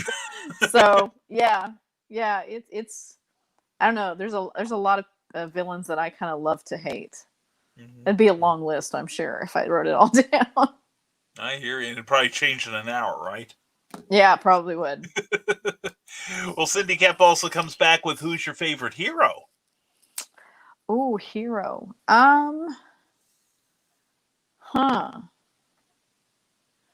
Let's see. Favorite We hero. have the hard ones here, I'm telling you. Yeah, I'm telling you. Let's see here. I'm going to open up my computer because my phone's about to die Oops. and see if I can, I don't know if I can switch over or not, but let's see. If you drop out, we'll bring you back in once you. Okay. Because once I you- do have Wi-Fi now, according to Yay! all this. We'll see. There we go. Yeah. So favorite hero. Gosh, again, there's just so many names like swirling through my head. Go Ooh. ahead, tell 'em it's me. Yeah. Did you hear that? No, He said, "Go ahead, tell him it's me." John Hale. That's my hero. John. It's It's John Hale. John. He's in real life. He is my hero. No doubt about it. No doubt about it. He There you takes go. care of me. You are He's- getting it tonight. He goes, "You're getting it tonight." You're And- alive. But Film, he takes. film or it he didn't really does. happen. Brian said, "Film or it didn't happen." But he does. He takes care of me, supports me, even when I probably don't deserve the support. He's still right there beside me anyway. Just he props me up when I feel like just falling over. So he's my real life hero. As far as fictional heroes, if it's one that I've written, I would say probably. It might be Jason from Letters from Jason, or Colt from the Shadows trilogy. They both kind of are up there. They were so much fun to write. Jason was especially snarky, so he was a lot of fun to write. And then Colt was very serious, but he had his moments where he was also, funny, and he definitely was charming, and he was a biker. So, my husband's a biker. So that's kind of a thing that I like to incorporate bits of things that I like like that. So, yeah, as far as like just any show, I don't know if I could pick one, Yeah. That's a pretty broad question and a very good one too. Yeah, it's a very good question. Yeah, thank you, Cindy Cap. Bobby Nash though says Plancer, good answer. I'm right there with you. Doctor Who. Oh, he did. Yeah, I didn't even think about that. Say what? So John just mentioned. Sorry, I'm trying to get my computer set up in case this thing dies. I'm gonna enter the broadcast studio. Okay, It's that's fine. And just we'll keep it in reserve. How's that? Yeah, if we need to Unless switch it's a better over or angle, then whatever. we'll Yeah. take it. Yeah. Okay. So right now it's a mess, but That's all okay. right. All right. So anyway, let's see. Doctor Who. Doctor Who is a hero. There I we mean, go. goodness, he's a hero with two hearts. There we go. So there's him. He and she are a hero. That's right. Now it's she too. That's correct. And then there is my favorite, Sam and Dean from Supernatural. I mean, those guys are saving the world for 15 years. There you go. So yeah. Very cool. Very cool. Now, Michaela Jade has an excellent question here. What famous author would you like to be your mentor? Ooh, wow. That's a good question. That's an excellent one. You guys are bringing it tonight. They do. Let's see here. I'm They proud, really I'm are. proud of my clever Morians, I'm telling you. They are very much so. They're on fire. I tell you what, while I think about that, you want to switch over because this thing is about to go. Let's go for it. Go for it. Okay, I'm gonna move this. All right. And switch it over. All right. Tell you what I can do to help. I will take up the full screen here. And while you're doing that, and there we go. No, wait a minute. Okay, put in your earplug.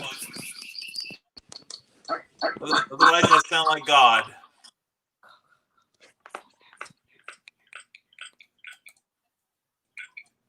Get it turned off.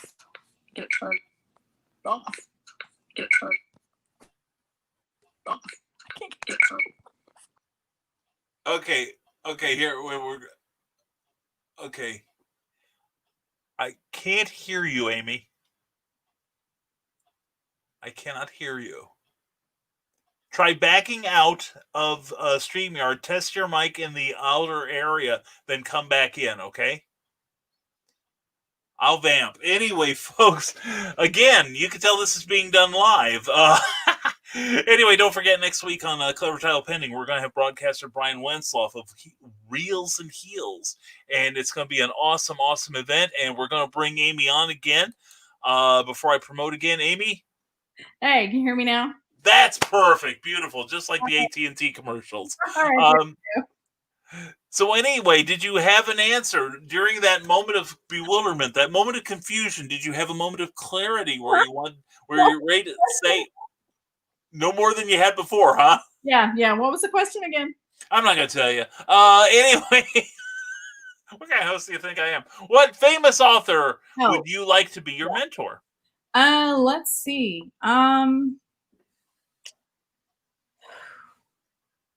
Wow. It's kind of weird because the ones that are famous that I read are not necessarily what I always write. So, yeah. I don't know. I think, and I don't know, I'm assuming she qualifies as famous. She has a lot of fans, but Colleen Hoover has an amazing following. She writes these books that just blow my mind. I would love to have her sit down with me and help me with, with my career, but I think just any of them that have been widely successful, I would be thankful for any of it. I would have said Susan Tisdale, and she doesn't write what I do. So Susan definitely would be on the list. Susan's amazing. Yeah, or Jenna Morisi. Jenna Morisi. Yeah, I love her videos. Susan writes historical romance, so definitely different than what I write. But Susan has actually, her and I have had some phone conversations, and she has helped me with some stuff. So I can't call her my mentor, but she has definitely been instrumental in helping me figure things out. That's fantastic. That is fantastic. Now, Cindy Cap would like to know your favorite sidekick. My favorite sidekick. So that would be, as far as people that I've written, my favorite sidekick is Brett, which is Colt's brother from the Shadows trilogy. Because he's got the smartest mouth. And he's hilarious. I mean, not to toot my own horn or anything, but I read it and I crack myself up reading it. So I think he's probably my favorite that I've written as far as sidekicks. And he's a favorite of a lot of readers, which is why I ended up writing his own book with his view of how everything went down in the Shadows trilogy. So if you read the Shadows trilogy and you know who Brett is, if you get the book overshadowed, it's essentially pretty much his side of the story of everything that happened. And then you get some detail about his life and his relationship issues that he has as well. Outside of that, well, I probably could name any number of doctor companions that are fun. I especially liked Amy Pond and Rose. Donna Noble was a fun one, just because she was so mouthy. And there's a theme here. Yeah, there's a mouthy. John said he's a theme. Yeah, I like mouthy people apparently. So don't. Oh my gosh. I said the wrong thing again. The face was speaking. Okay, cool. Yeah. Drink. Yeah. So, thanks, John. Yeah. So, and then of course there's a lot of different sidekicks on Supernatural that I love. So, and I realize that none of these are really in books, but it's just what comes off my head. So now there have been Doctor Who books, so that's that's true. okay. There's some Supernatural ones too. So yeah, there you go. Now, Cindy Cap wants to know: do you cosplay? I have only, well, I don't know if I'd really call it cosplay. I dressed up for Cape one year. I remember that. And some steampunk stuff, but my kids cosplay and they're very good at it. It's not something that I've really jumped into, but who knows? Maybe someday I'll decide to take a stab at it. There you go. I'll loan you my Orko outfit. Bill Sarton says, Panzer was Santa's reindeer that no one wanted to talk about. The rain coat always got him in trouble. And The dad jokes are strong here. I tell you what. yeah, they're on fire tonight, or should be. And Joe Dog McKeel of Stupid O'Clock asks, is there an audiobook of your work? Let's see. Ulterior Motives is an audiobook. I do have that one, an audiobook. And that was the first book that I'd ever written. So I tell people take that one with a grain of salt. Because it was the first thing I'd ever written that I published. So, I've learned a lot between now and then. But it's my husband's favorite book that I've written. And he loves listening to the audiobook. So yeah, the Ulterior Motives is an audiobook. And we've been trying to get things worked out. 2020 kind of put a big wrinkle in it, but we did have plans for the Shadows trilogy to be an audiobook. And we had to put that on hold temporarily. So hopefully 2021, we will be able to get back onto, on schedule again. But yeah, I love audiobooks. I mean, I can get so much done and listen to an audiobook. I can drive, take care of laundry, whatever, and I can still get immersed in a story, and I love that. That's fantastic. Let's see. Terry MacGyver has a great suggestion. It says, for a spooky podcast, check out Haunted Harlequin. Cool. Yeah, look for that. I'm going to write that down. Yeah. Yeah, Haunted Harlequin. Write it down for me, too. Yes, dear. Okay. Anyway, I will. Michaela Jade has an excellent question again. She asks, who is your hero? I'm honestly, my husband is my hero. He goes above and beyond every day. And he sacrifices a lot for his family. So he is the epitome of what true love really is. And he's my hero. Absolutely. Mm-hmm. Well, he's a hero of mine too, because I see how supportive he is of you. And I think every author should have someone in their corner, like a John, or in my case, a Cookie, who supports them and unconditionally. Yeah. And loves them, and even loves their crazy friends. So anyway. He does that too, yeah. Yeah. Let's see. Now, Rick Radley has a searing question, one that'll challenge you to your very core, Amy. Are you ready for the last episode of Supernatural? And have any of those episodes sparked any horror stories you'd like to write? Oh, no. One can never be ready for the final episodes of Supernatural. Other than I know that I'm probably going to need a lot of Kleenex. And that's about all the preparing I can do at this point. Yeah, I don't know how I'm going to do. It's going to be bad. It's going to be an ugly cry. I swear. I know it's going to be just like it is when the doctor changes. The last episode of The Office was an ugly cry. I'm a very emotional person. So I get attached to these characters and I hate to see them go. And with Supernatural, yeah, that one's going to hurt like a you know what. But as far as episodes that have sparked horror stories, I think I've learned a lot about various characters, like various, I think before Supernatural, I'd never heard of what is it now? Now it's going to slip my mind now. I'm trying to talk about it. It's the creature that if you're a human and you become a cannibal, you turn into this creature. It's the Wendigo. Wendigo, thank you. Yes. So I had not really heard anything about a Wendigo before until I started watching that show. And then I was like, that's an interesting myth, all that you get the mythology and you get the background from the Native American perspective in with this modern show and how it could apply. And I thought that was really cool. So I feel like I've learned a lot about the horror genre per se off of this show. Now I realize that, they fictionalize and sensationalize too, but I don't know if any specific episode has prompted me to want to write something, but I have had ideas based on the show itself.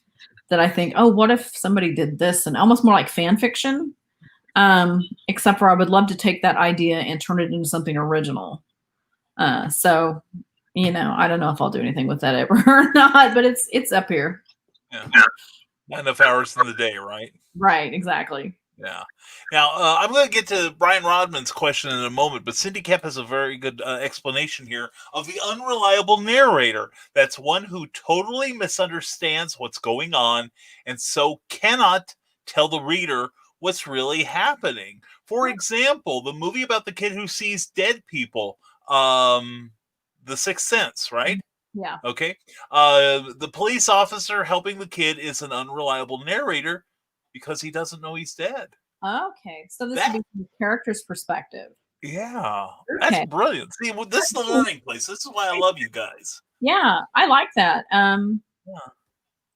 What a challenge to write. I hadn't thought of it that way as being, I just thought of it as they're only seeing their side of things. So like first person point of view, you're just going to get what that person knows and no other information, where third point or what is it? Limited omniscient. What is that? Omniscience, yeah. Yeah, and then full omniscience. You get, it's either know it all, and they give you every little bit, or you get just a little bit.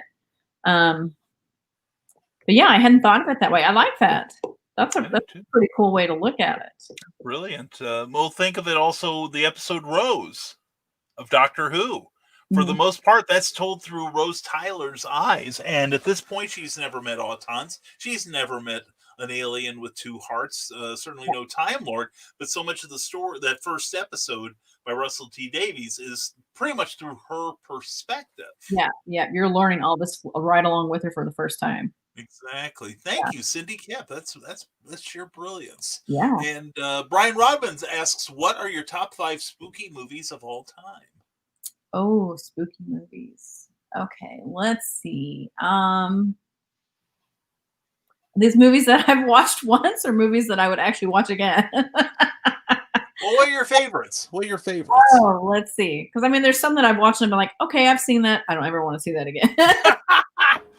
Yeah. That scared the crap out of me. Let's see. I really enjoyed the name. Oh God, I must be. I either had too much alcohol or not enough, because stuff is slipping my mind now. Yeah. You want to borrow Let's some? take a drink and make it worse. I'm out too. Let's see. Well, it's not really a movie, but it's a series. The Haunting of Hill House is one of my absolute favorites. Then there is, I liked The Woman in Black. Yeah. With Daniel Radcliffe. I love The Boy. I thought that was an excellent movie. It really had a twist on it that you just weren't expecting. Let's see, 2 more. I saw Paranormal Activity. I don't know if I'd say I'd like that or not, but I saw it. Let's see. What else? I'm just now kind of getting back into the horror stuff. I watched it when I was younger and then kind of got away from it. Now I'm getting back into it. As far as classics go, Nightmare on Elm Street. That was one that kept me awake for weeks. As well it should. Yes. And then there were the ones that were kind of like you watched for the amusement, like the Killer Clowns from Outer Space. Yeah. Yeah, you just watched them because they were so ridiculous. So yeah, that one comes to mind too. I don't know that I would purposely watch that one again, but I just remember having some hilarious memories of that movie. Oh, yeah. That's great. Well, and speaking of Stormgate Press, as we were earlier, there's the man behind it, Charles F. Millhouse. Good to see you, my friend and companion from Kokomo Con last Saturday. How many unfinished stories are on your computer, and do you think you'll ever get back to them? Oh, wow. Unfinished stories. Probably that I've actually started to write. There is probably 10 or 15. Will I get back to them? I sure hope so, because they're stories I really want to write. They just because the muse stopped talking to me, or something happened and I had to put it aside. But again, not enough hours in the day. but I definitely hope I will get back to them because they all were inspired by something that just really made me sit up and take notice. So Very cool. Very cool. Now, Cindy Kep has another question here. Where do you get your inspiration? pretty much everywhere. Like I said, life, people I know, music, TV, other books that I read that kind of spark an idea. Everything is pretty much fair game. That's just fair warning for anyone that knows me. It's Oh, fair game. Yeah. oh. So, yeah, I pull inspiration from everywhere pretty much. It's great in the fact that I can find inspiration just about anywhere. It's also overwhelming sometimes because my brain was like short circuiting with all these ideas and I need to put them in some kind of order, and it's a disaster in my head. It just really is. Well, and you have people who say, well, I can never come up with ideas. And then there's folks like you, Amy, who have a surplus of ideas. It's Need my just brain to shows you, chill now and then. Yeah. yeah, it just shows that there are ideas everywhere.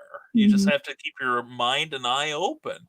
Yeah. Now, here's another heavy question. Have your cats appeared in your work? No, I don't.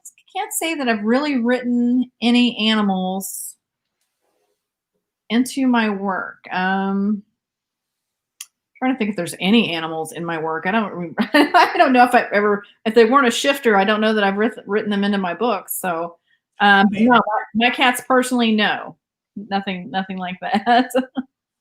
Have your cats given you permission to use them? Is that the problem? Yeah, they don't communicate well. It's usually just the cat equivalent of the middle finger and feed me. That's all that I get from my cats. I understand that. I understand that. And Magi Jake Caretaker is here. Magi Jake Lindsay, good to see you, brother.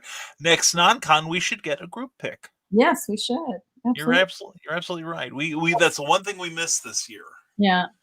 Because I was going Social distance though, so yeah, that's a little difficult this year. We could have done like some perspective shots of all of us, but that's about it. Now, Cindy Kep would like to know, do you have one work in progress at a time, or do you have multiple batons in the air? oh yeah, that's another good question. I usually have one at a time because I just don't focus well on more than one thing. It's I have just no idea what you're talking about. yeah. So every now and then I will have two things that I kind of bounce back and like currently I have two that I'm bouncing back and forth between. So when I feel like neurosis isn't talking to me, I will jump over to something else because sometimes it'll spark what I need for neurosis and I'll move back.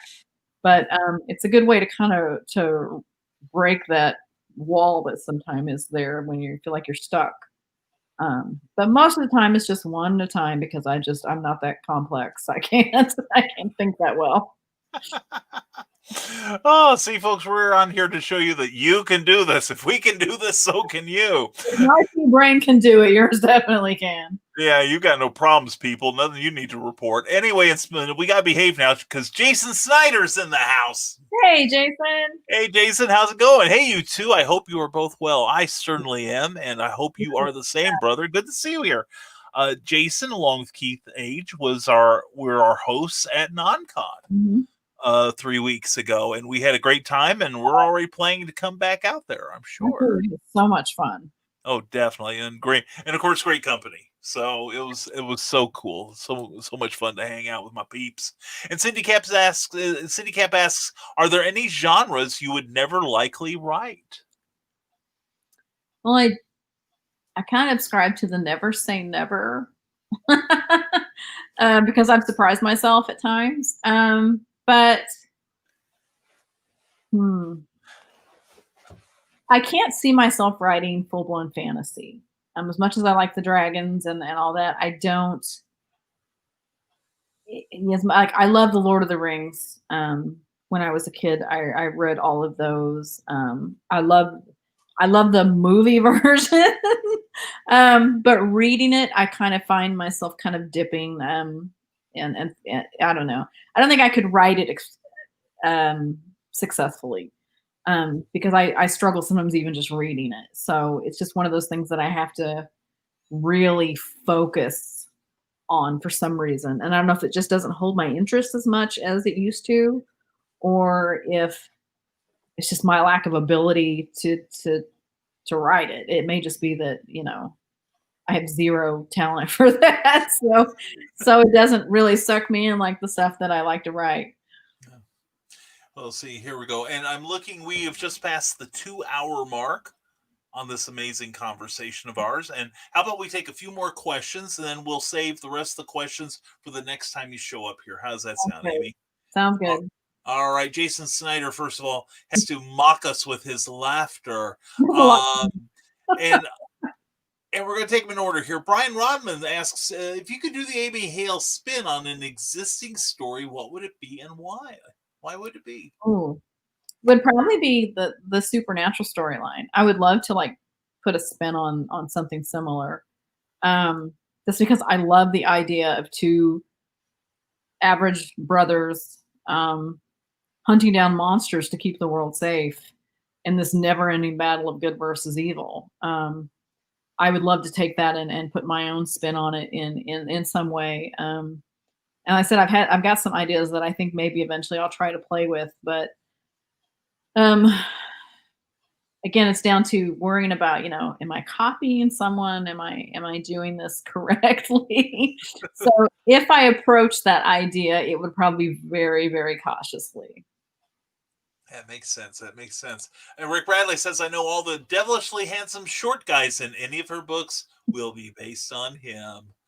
And the short guys are Rick, the tall guys are John, Exactly. And the ones who wear fez, I don't know who that'd be. Every wearing person in my book is Brian.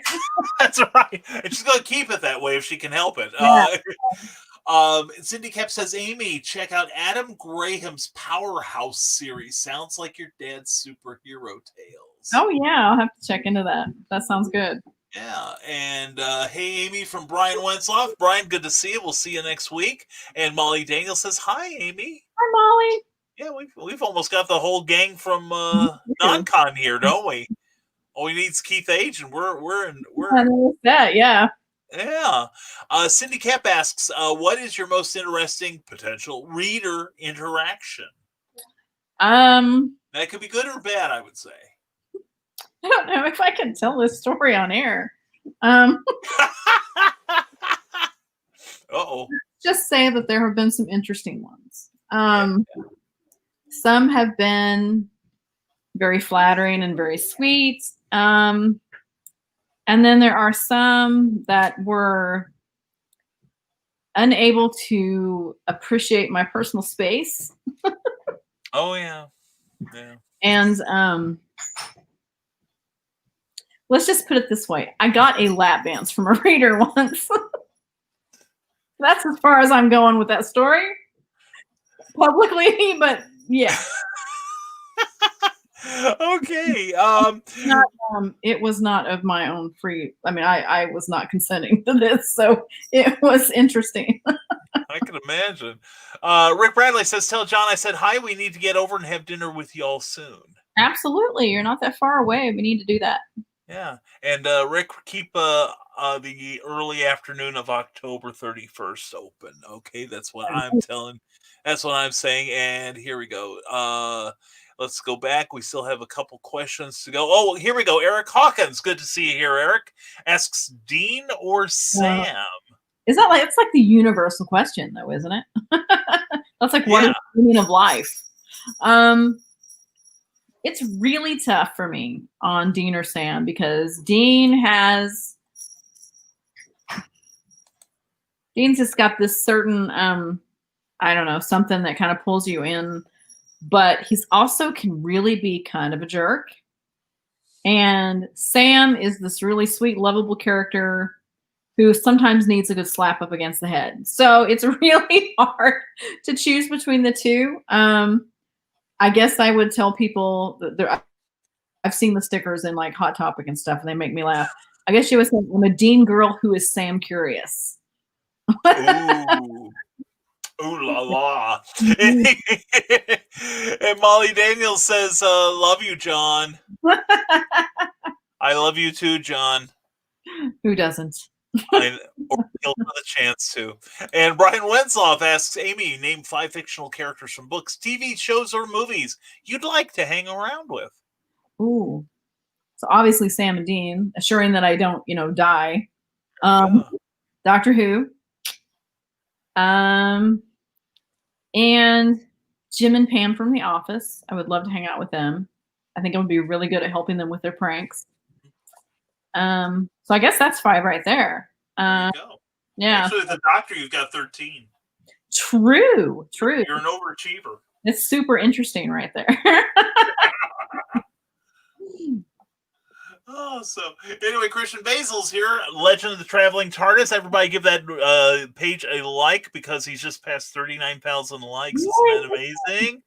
And we're trying to get him to 40,000 by Halloween. We think we can do it, only with your help. Please go over there and help out, okay? Become part of the legend. And also, did you see that he's got an upcoming interview with the one, the only Mr. Paul McGann? Yes, I can't wait for that one. Oh, me too. Oh, me too. That's going to be so much fun. And Christian's a great interviewer, too. All hail, hail. I'm not wearing pants. Film at 11. Thank you very much. And now we've got a question from author Michaela Jade. What do you do when a scene just won't come together the way you want it to? Oh, well, let's see.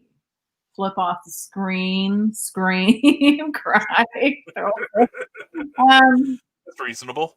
Yeah, it's the thing a logical person does when things don't go their way. I try to sit down and map out why it's not working and what I thought I wanted to happen. I haven't gotten a foolproof way to make it work because there's been some scenes I've just had to abandon. But most of the time, if I can sit down and try to figure out why it's not working, I can find a workaround. So that's usually what I do is, okay, again, we're back to character, conflict, resolution. What does this chapter or this scene need to have happen for this to fall the way I need it to? So I try to kind of follow a similar pattern and see where the problem's at. Oh, very good advice. Very good advice. Thank you, Christian Basil. And there's so many implications just right there.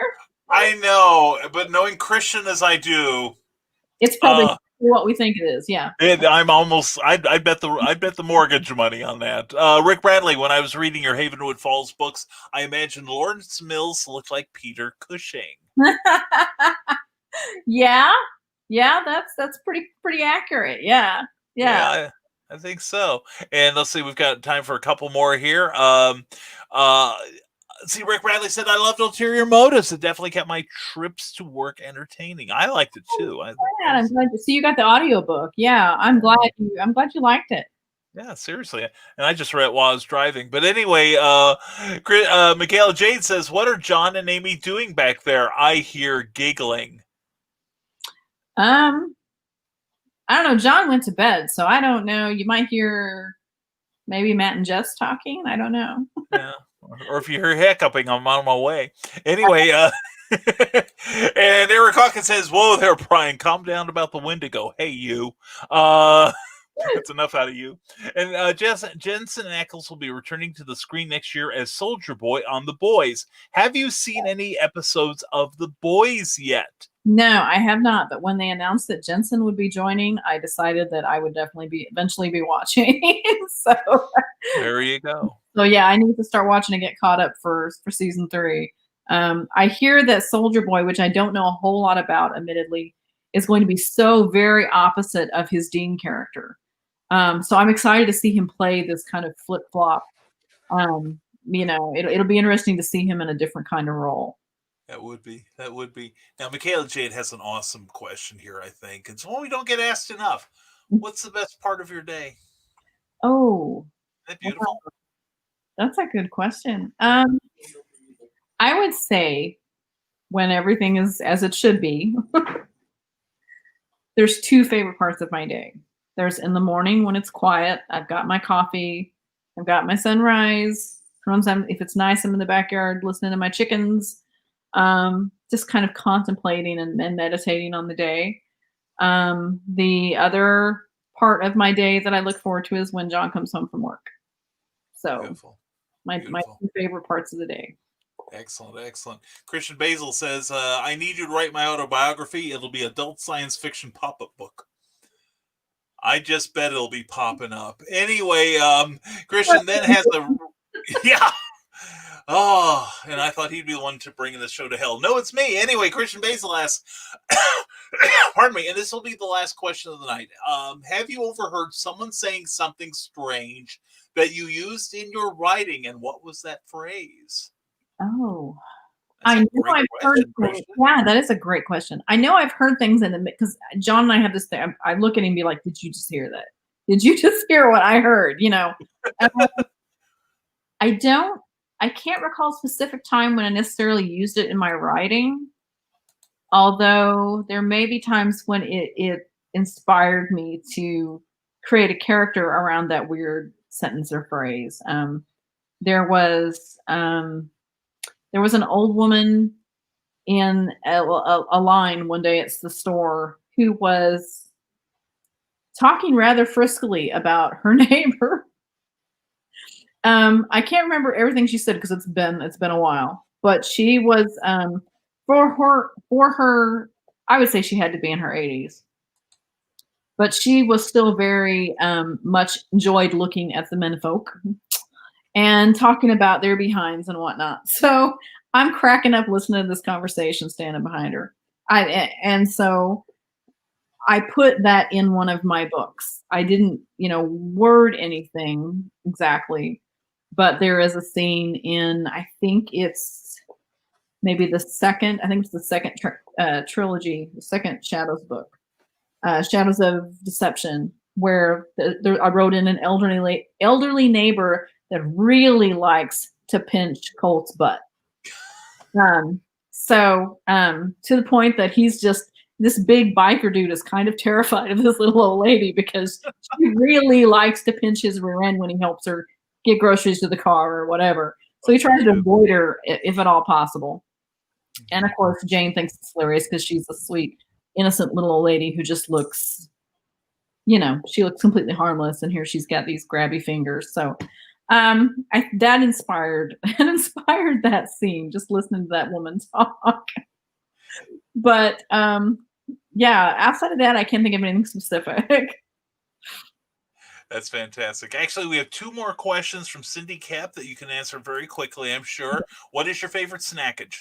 Oh gosh. I really like hot tamales, which are really, really bad for me. So I like to snack on those sometimes. And of course, I like trail mix too. Very cool. And now this will be the last question of the night. And Cindy Cap would like to know, is writer's block a thing? That's a really tough question because I know there are people that don't think it's a thing. I know there are people that absolutely believe it's a thing. I think it is a thing in that if it affects you, if it blocks you, then it's writer's block. What causes that block and how to get past it is completely different, maybe animal. But there are times when we are just in our own way. We need a fresh perspective. We need to step back. Maybe just take the day off if we can and come back to it tomorrow, rested and with a clear mind. But I have had times when what I would call writer's block, because I've sat there and I've stared at the page and I've tried to figure out, why is nothing coming to me? This makes no sense. And I've even tried to write other things and still on that particular book or subject, just nothing. So I think it's real for some people. Let's put it that way. It was like a phrase I heard years ago that even a hypochondriac feels real pain. Yeah. Yeah. Yeah. So anyway, Amy, brace yourself. We're going to race through the last few comments here. Michaela Jade says, thank you both, Amy and Brian, for your support and guidance in this biz. And great show. Catch you on the flip-flop. Thank you, Michaela. And I just had my lights blink here. We have a thunderstorm going outside, so we're going to wrap this up real fast. Rick Radley, everyone take care and stay creative. Thank you for spending time with us again. Amy, we love you. Oh, I love you guys too. Thanks for having me on again. All right. Well, thank you for saying yes. And Cindy Cap says, thanks for hosting the adventure tonight. Don't forget to tip your host. I appreciate that. And have a great relevant time period. Thank you, Cindy Cap. CKOEPP.com. Check out our website, please. And Catfisting says, I'm gonna Christian just Basil. throw that in there. Yeah. Yeah, next is Buttbeard. But anyway, and then Brian Rodman, such a great night. Thank you both. Brian, thank you Thank you for so being much, here. Brian. Thank you, brother. And Yeah. thank you all. Thank you all for your great questions and comments. And Charles F. Millhouse has to jet, but great conversation. Thanks, Amy. We love you here in Athens, Ohio. Oh, thank you. I love you guys too. All right. And hope we get together soon again, Charles. And so Mhm. anyway, we have run through everything. And Amy Hale, thank you very much for being here tonight. I kept you a little long, but I appreciate you taking time out to do this. I did not have to go pee. That's right, folks. This has been a momentous occasion. She did not have to pee. She didn't have the adult diapers. She didn't have the bucket near her or the trash 2 can. hours and I sat in the same spot for the entire time. I know. Christian Basil, take note, buddy. Put that in your Rolodex. You know, you have witnessed history this night. But anyway, Amy, you're a delight. I love you, and thank you again for being here. Thank you so much for inviting me back. It was fun. It's always fun when you're here. Now I'm going to give you the whole floor here, and please tell everyone what you got going, where to stay in touch with you, and how to follow your work. And here we go, Amy. All right. Well, you can find me on authoramyhale.com and authoramyhale.com/newsletter will keep you up to date on what's going on. On Facebook, it's facebook.com/authoramyhale.com will take you to my fan page. If you want to hang out in the reader group where we have some shenanigans and giveaways and whatnot, we do occasional live videos in there as well, and hopefully more consistent live videos coming soon. You can go to facebook.com/groups/Amy Hale's Angels. And then I'm on Instagram as author Amy Hale, Twitter is author Amy Hale. And any of those places you can keep up with what's going on. I got the new book coming out soon, hopefully here in the next couple of months, Neurosis. So I hope you guys will check it out. And I look forward to catching up with everybody online soon. Excellent. And there is, oops, I meant to put in, that's why it didn't work. There we go. There it is. There is Amy Hale's website. Look for that when you go to authoramyhale.com. Plus, I believe that's the main topper at many of your own sites on Facebook. And I'm trying to get us back in the screen together so I can say goodnight to you properly. Amy, hang out for a couple minutes here so I can say goodnight to you as I should as a gracious host. But anyway, Amy Hale, thank you so much for being here. Thank you so much. All right. And I'll take over the screen now. And also thank all of you. Thank you for your amazing questions. I didn't think I was going to catch up for a while, but you guys kept the fun questions coming. And we hope you're up for it next week, because we're going to have Brian Winslow on Clever Title Pending next week at 8 p.m. Eastern, 7 p.m. Central Time. He's a fantastic broadcaster. He does a regular show called Reels and Heels about film and wrestling. So what's up with that? Well, he's going to tell you. Plus, it's going to be his birthday, so you may pay him birthday homage on that date. So anyway, and we've got some really great shows coming up for the rest of the year. We're booked up pretty close to the end of the year, and we're going to have some special stuff going on in December that we hope you'll enjoy. But anyway, please come back next week for Brian Winslow. And again, thank you to everyone for checking out this show. We do appreciate your being here. Also, please check out our web page. That's risingtide.pub, where you can sign up for my free monthly newsletter. The next issue will go out November 1st. We're going to have videos, secret links, and all kinds of shenanigans. And their shenanigans we're big on. We also provide motivation, inspiration, and education in every issue. Or if you're on Facebook, direct messenger, please send me a direct message with your email address, and I'll put you on the mailing list immediately. And if you're watching on YouTube, please subscribe to this channel. Give this video a thumbs up if you liked it, and Thank you all for supporting that. Also, if you're watching on the Geek Insider page, same thing. Subscribe, like, and ring that bell so you're notified of future appearances. And if you're watching on Facebook, please give a like to the Rising Tide Publications page, as well as the Indie Vent page that we broadcast on there.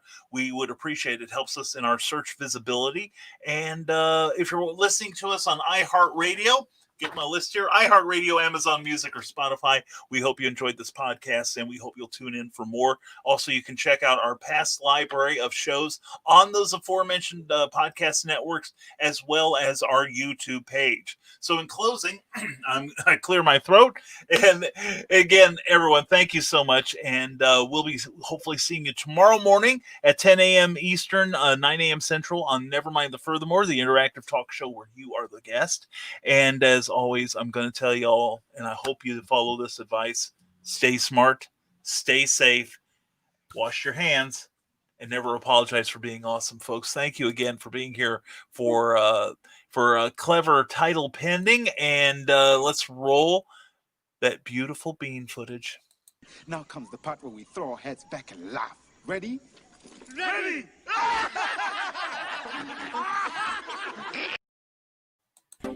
Thank you for tuning in to Clever Title Pending, a Rising Tide Publications and Brian K. Morris production.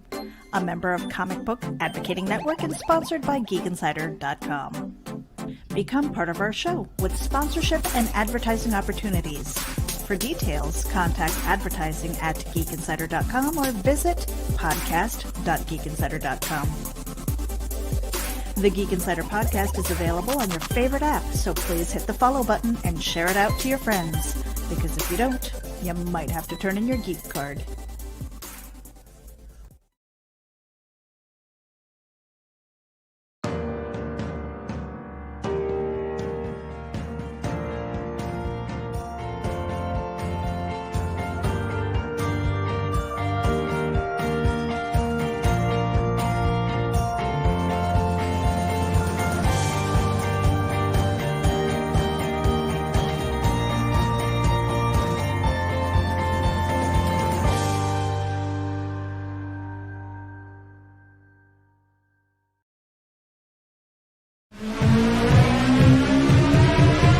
This is the Legend of the Traveling TARDIS.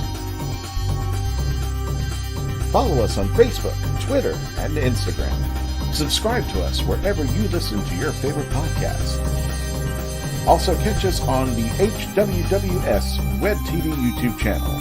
Subscribe today and become part of the legend.